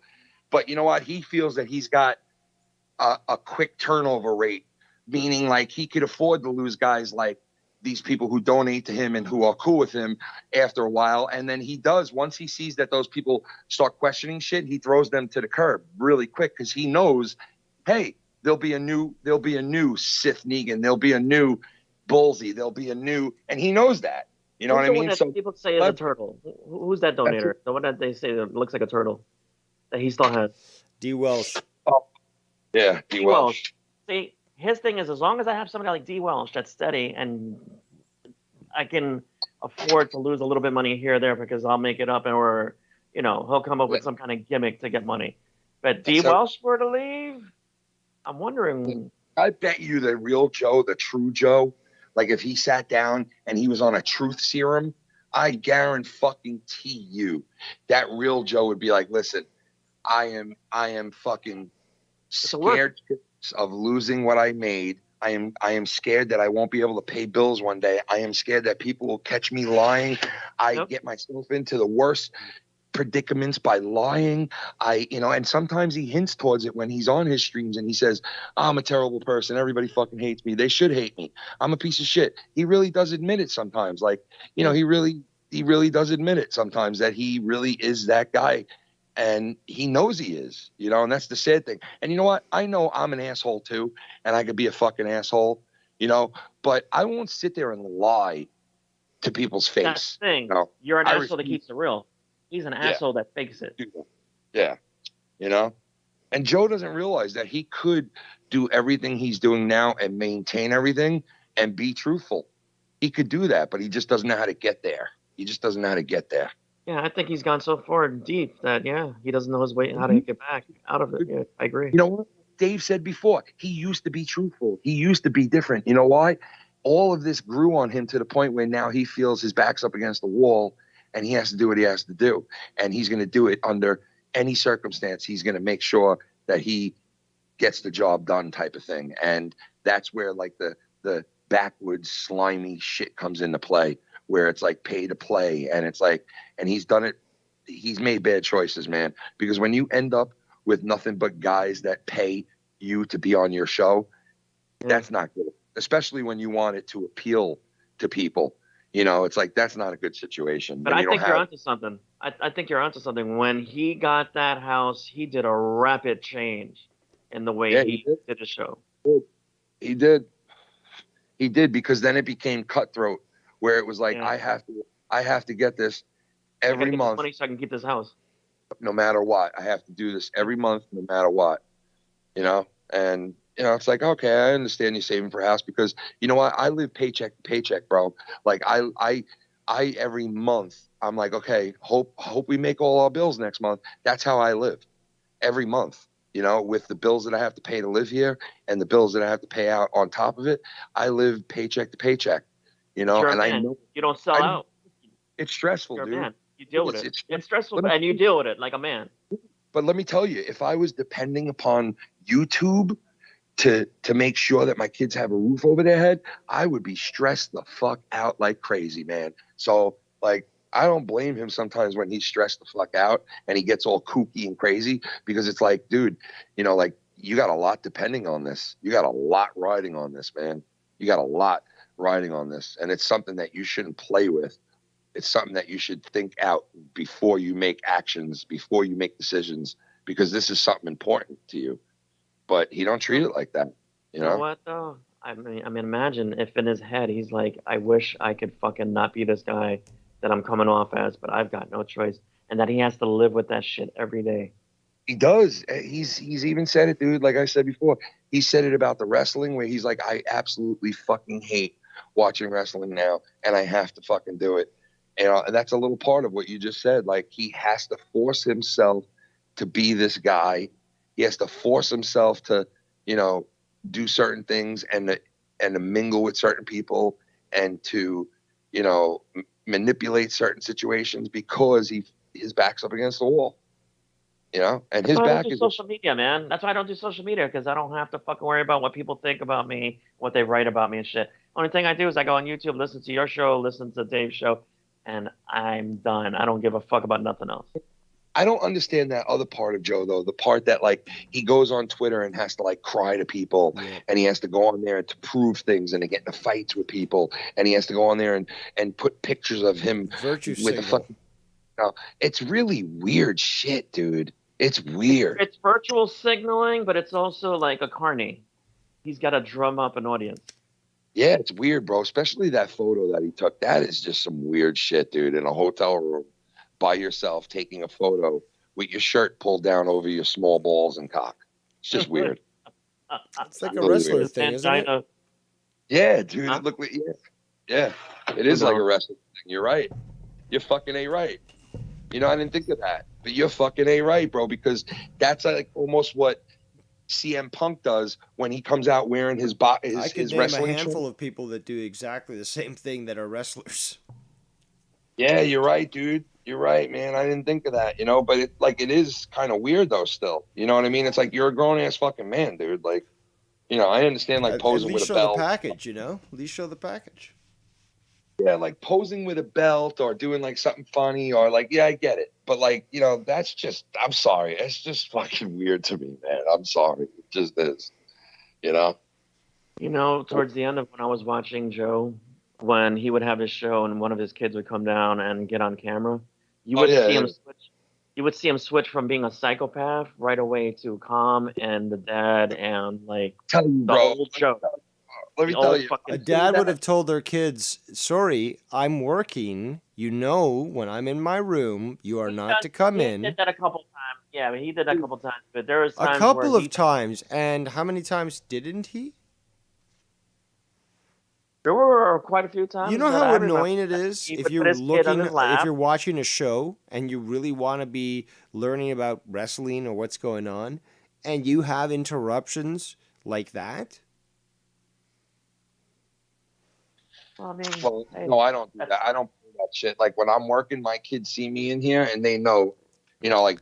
Yeah, but you know, they're not that young though, so they kind of understand instructions. But it's They were when I first started. They were. Really? I had a fucking 7-year-old. Oh, I didn't know that. Yeah, when I first started doing this, I had a 7-year-old that would run through the living room every 5 minutes when I was recording. You've been doing 'Cause that all my long? Yeah, all my shows You're would be making me recorded. feel old, dude. All my shows were recorded back then, and he could edit shit out like that. So like my kid would yell in the background, or the dog would bark, or they'd come running in the room, and he just edited it right out. Bing bang boom. But be that as it may, like I was saying, I mean, on the occasions where they were there, did you notice though how he went from a psychopath to being like the old Joe, where he was calm? He didn't fucking, he was just. I mean, it's just. I don't know. All I know is No, I don't agree. when I met Tony, I said to him, and he'll probably tell you I said this to him, but I was like, "Oh yeah, you give me this wrestling figurine and we're cool and everything, but in about a week and a half you'll be cool with Cronin again."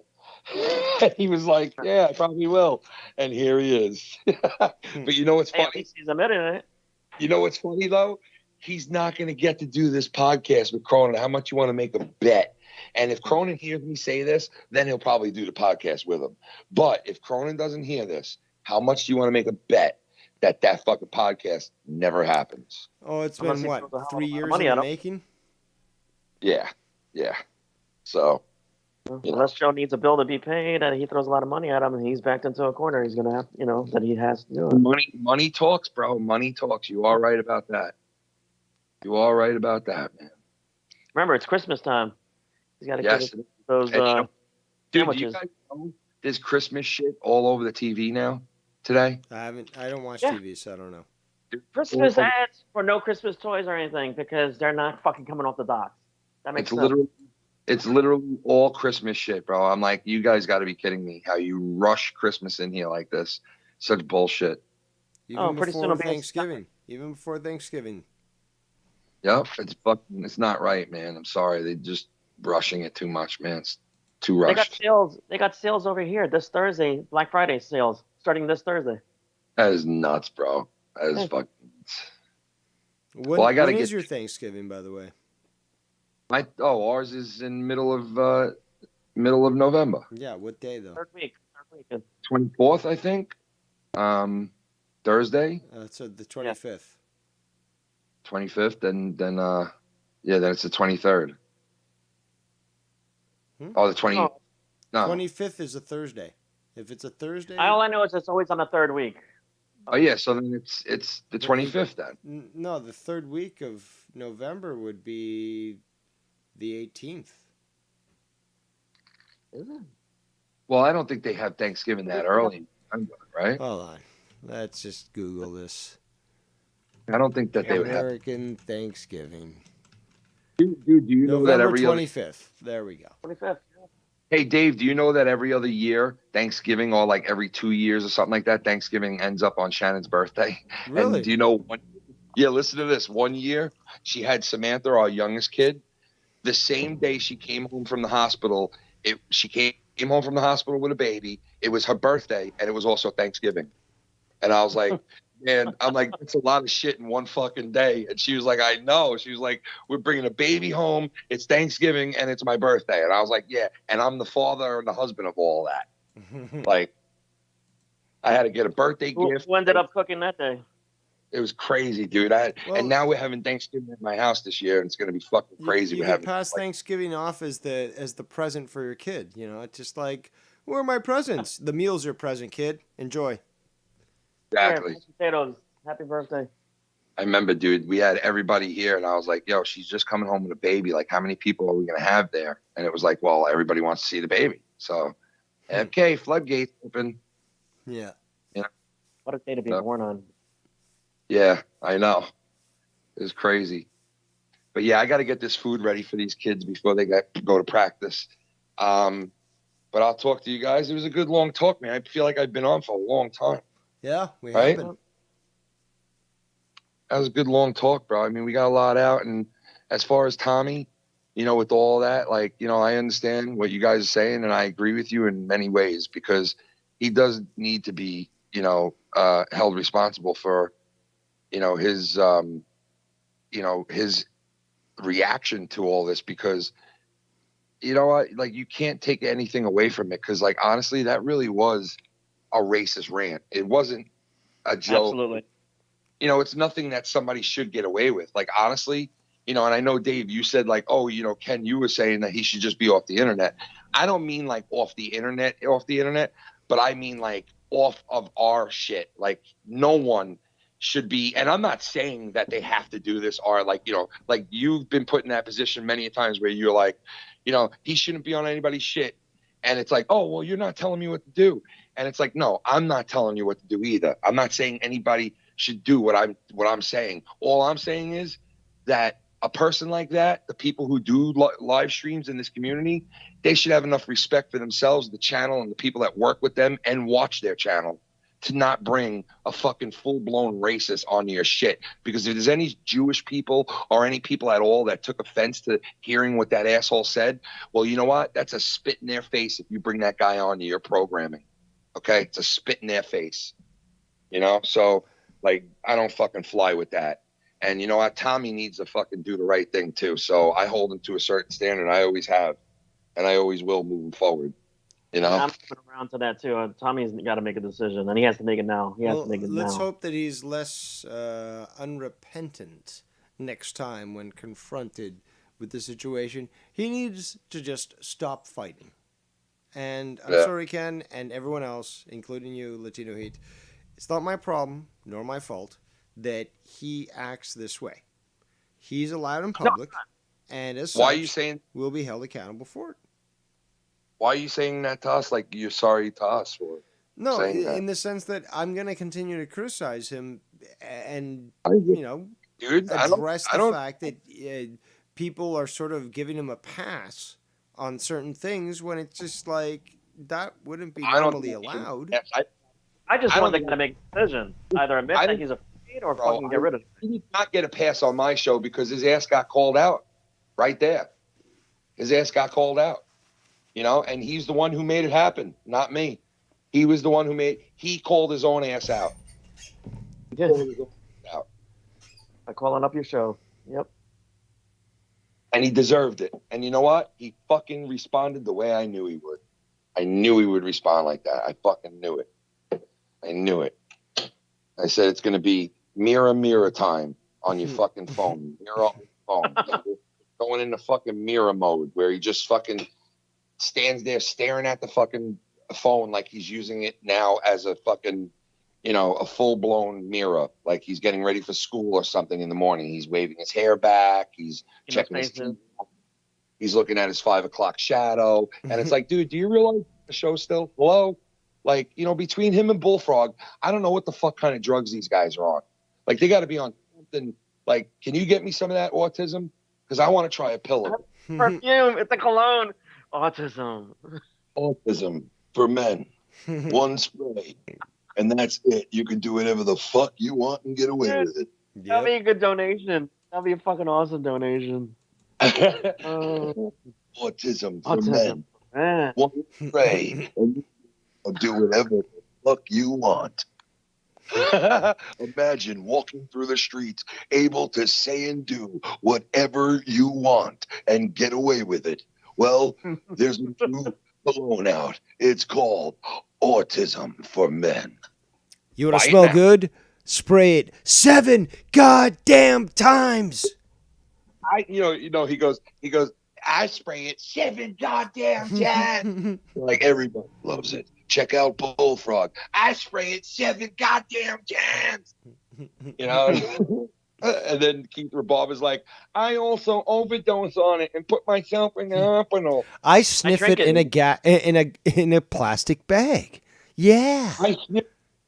I sniff it out of a paint bucket and end up in the hospital. Like, what the fuck? Autism for men.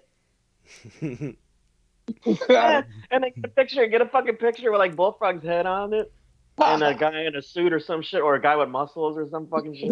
Now a sponsor for Joe Cronin Show. Yo, rehab for men. Get that spray of rehab. We'll have the Mark Skunty version of it where it's like, get the rehab for men. One spray of this and your entire family and friends hate you.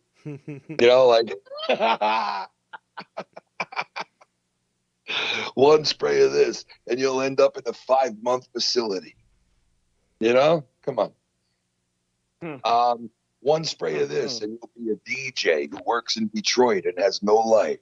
One spray of Underachiever by, it's called Underachiever.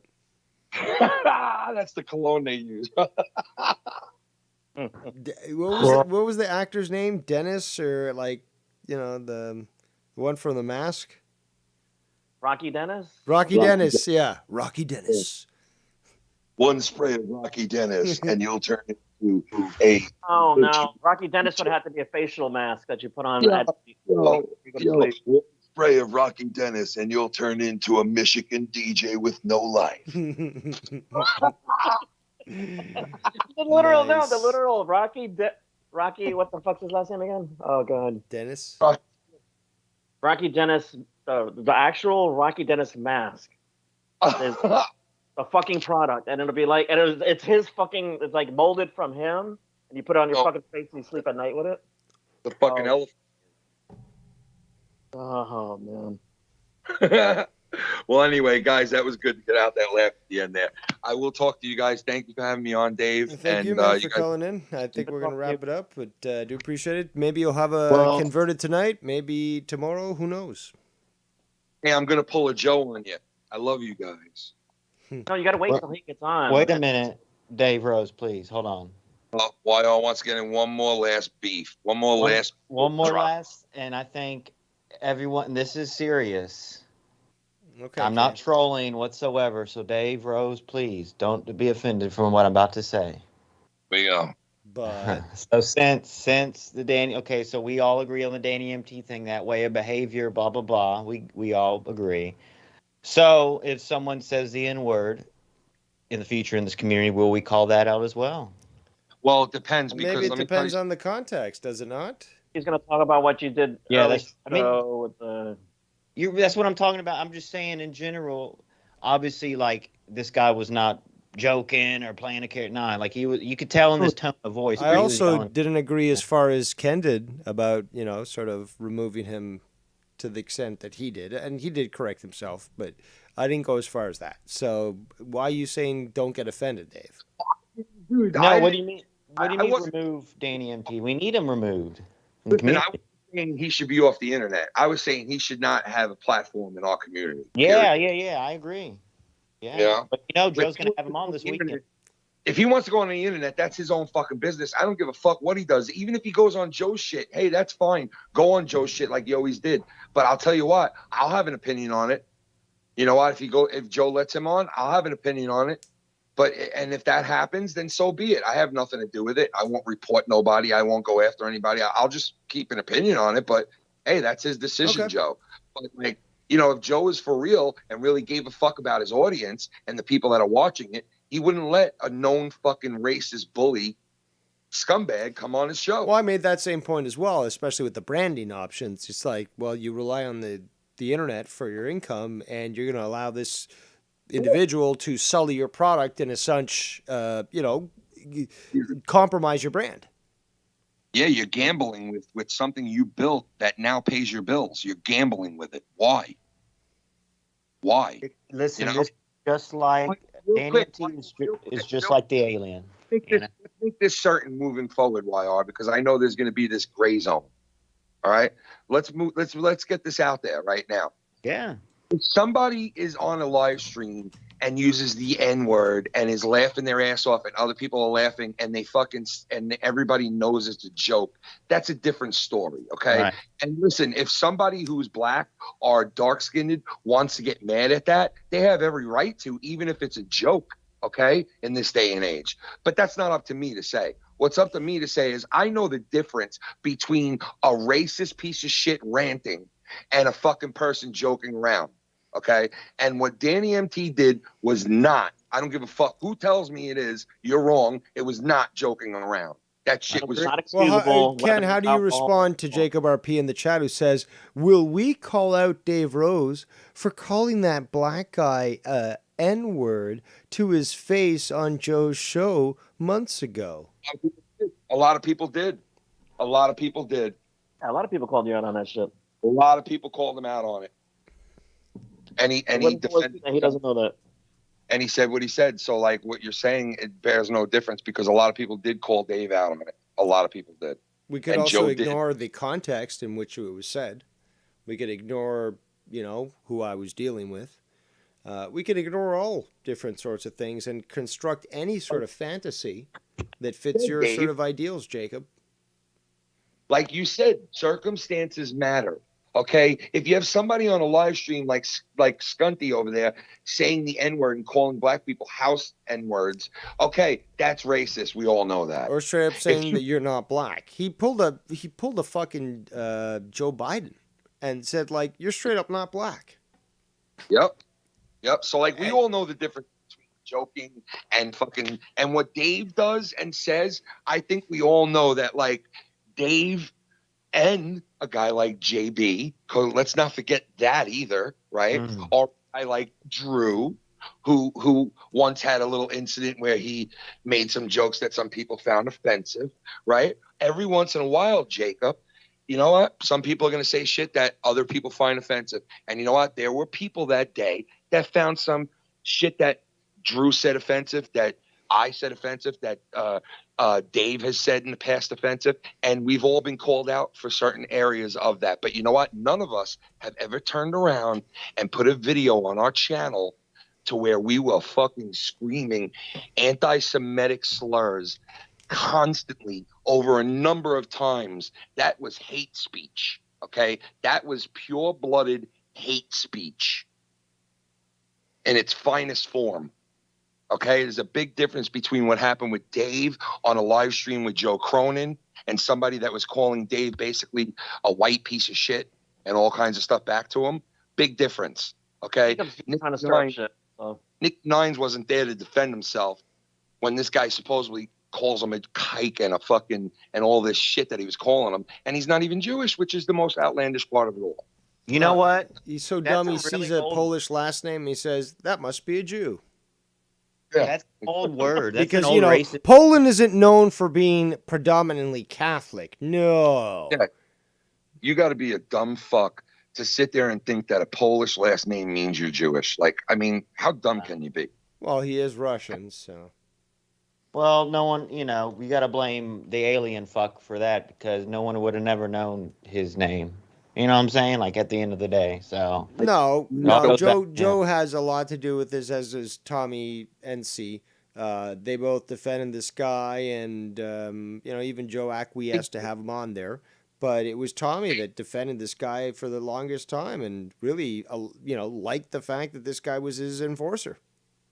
Dave, I never knew that you basically left Tommy C for the same exact reasons that I did. Really? Yeah, dude, I thought we talked about this, but nah. Well, dude, I left Tommy C because he told me, he goes, "Oh, you're doing that show, Keeping It 100 now, right?" And I go, "Yeah." He goes, "Oh, you're getting a couple of my viewers over there that like the show and everything." And I was like, "Yeah." He was like, "Well, you guys like the sandbag people on that show." And I was like, "What?" I was like, "We only did like 2 episodes." And he's like, "Oh yeah, well, and we wanted to get an interview with him." And he was like, "Well, I'll do the interview if, like it's got to be under these standards and it's got to, and you can't sandbag me and this and that. I was like, what the fuck are you talking about? So we did the interview with him.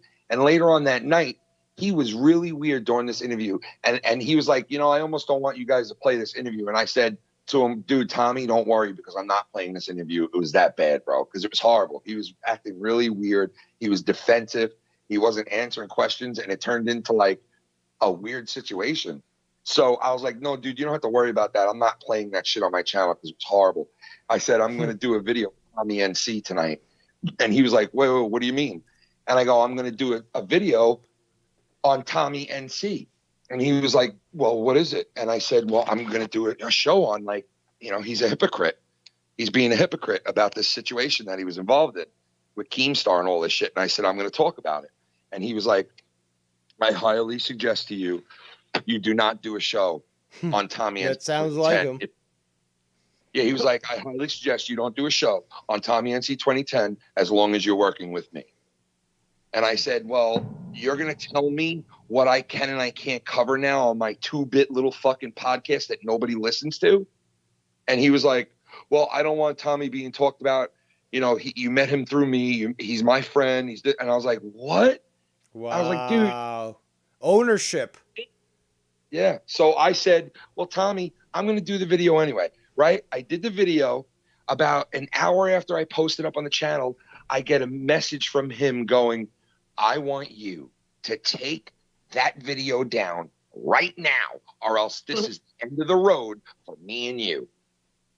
And my rebuttal, he thought, was going to be, oh, please don't take me off your show. You just blew up and Keemstar's on your shit all the time and you got, a couple of thousand people watching you now. Please don't do that to me. I'll take the video down right now. He thought that that's what he was going to get because he sounded like a tough guy and was like, you better take that video down. Right? Like he was my teacher or father or something, the way he spoke. So like my response to that was, it wasn't, oh, please don't do that to me. It was, Tommy, here's my response to what you just said. Go fuck yourself.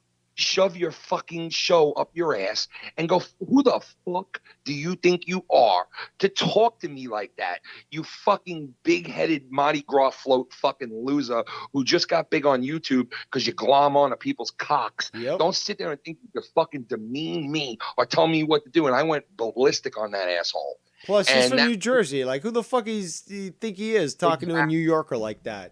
As if he's like big shit. You motherfucking nailed it, because I've dealt with Jersey bus drivers and Jersey truck drivers who come into New York and they think that they could push and yell at people here because they think like, oh, fuck these New Yorkers. They think they're tough. I'm tougher. I'm from Jersey. Right? And I'm like, yeah, dude, look at Jacob RP and fucking SC Illegal. You know what I mean? Fuck Jersey, bro. They can't drive. They have smokestacks. The whole fucking state. It's called the trash state for a fucking reason.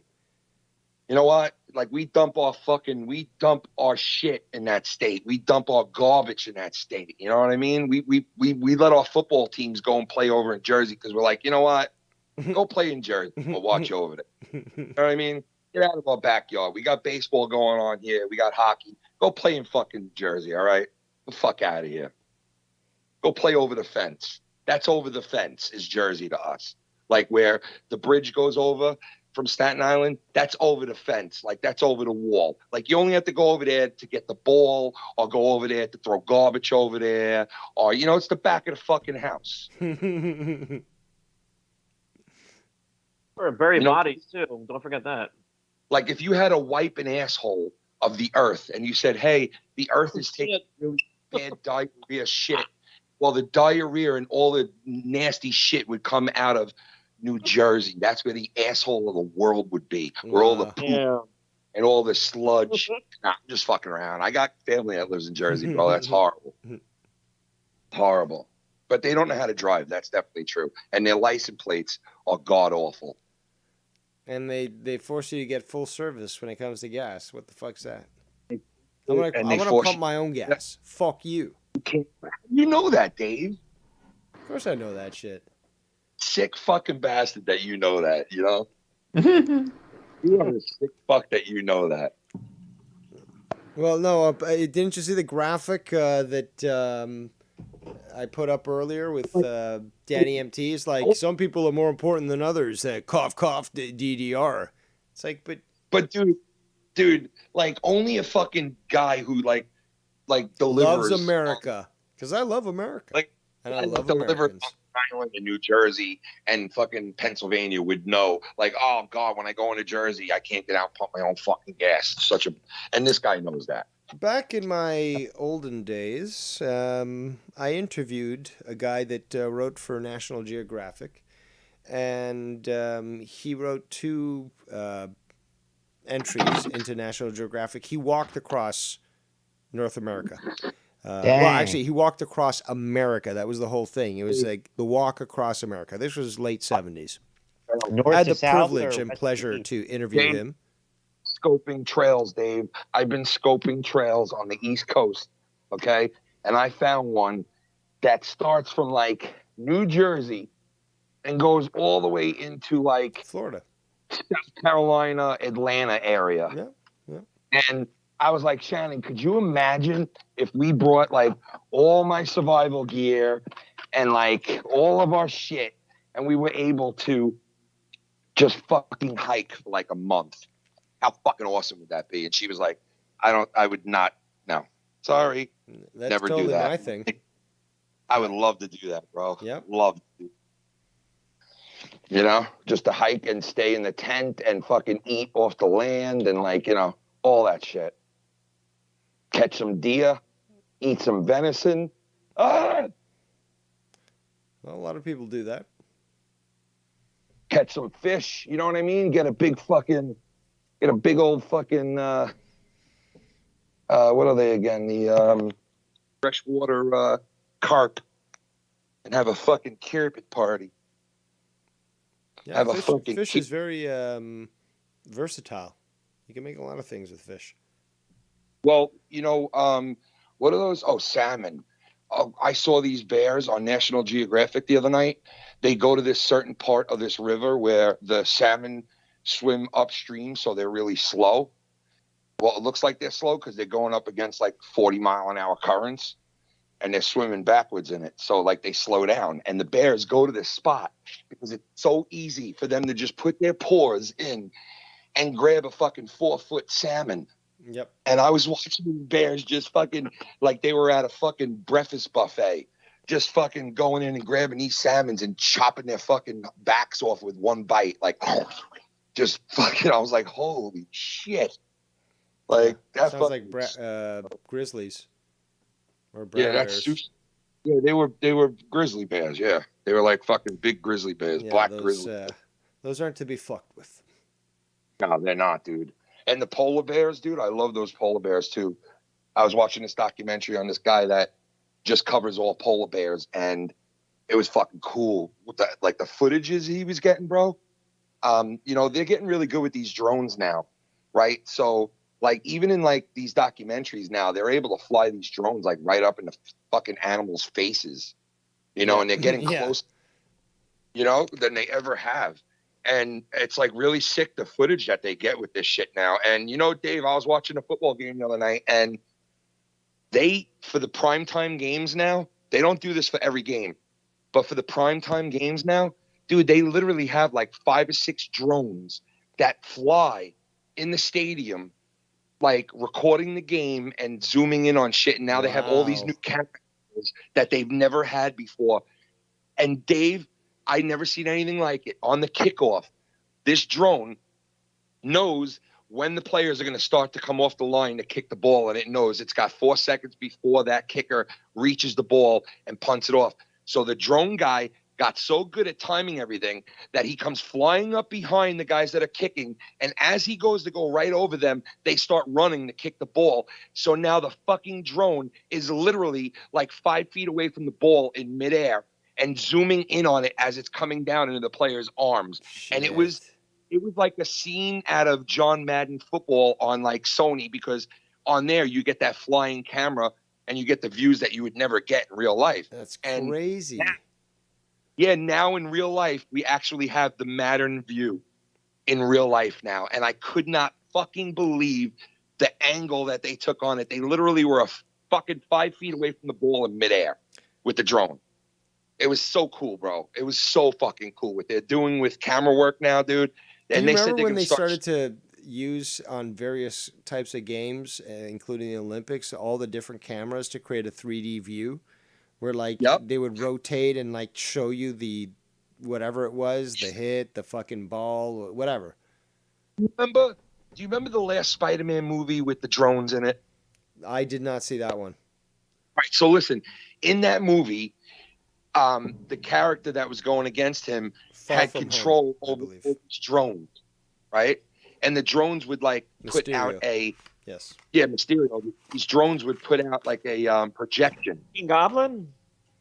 No, The Mysterio. Green Goblin? Mysterio. This is the Mysterio, Far From Home These second Sony third iteration of Spider-Man with Tom Holland. Third reboot. Yeah, and these drones that he had control of would put out like a projection kind of thing, and it would look like real. But there was so many drones that the theory was when you have so many of them shooting projection in the one spot that you could literally make a 3D version of whatever you want as long as those cameras are all working together simultaneously. And that's what they were basically saying, that type of technology does exist, and they're using it in the Army now to like map out shit. Like say if they're in a battlefield, they'll literally have these things that'll shoot down onto the ground and show you a 3D layout of the area. And it's because it's made with thousands of little cameras that shoot out this light that makes part of the, this 3D look. And they said that we won't be seeing that for like 20 years from now, but eventually like our phones and our TVs and all kinds of shit will be like that. And I was like, man, that's fucking sick. I hope I get to see that, where you can look into the TV and like look into the next room, fucking weird. But anyway, I got to go get this done. All right. I'll talk to you guys later. Yeah, man. Thanks for your contribution today. Thanks for calling in. And I think we're gonna wrap it up. So, any last words you want to say, Latino Heat?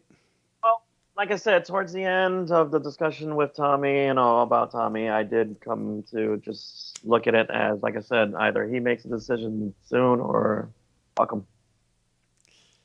Yeah, well, we'll see how that goes. All right, so thank you for your call. And we're going to wrap it up right now. I do appreciate everyone who's chosen to join in with us here today on the show. And on that note, we shall leave you with good vibes.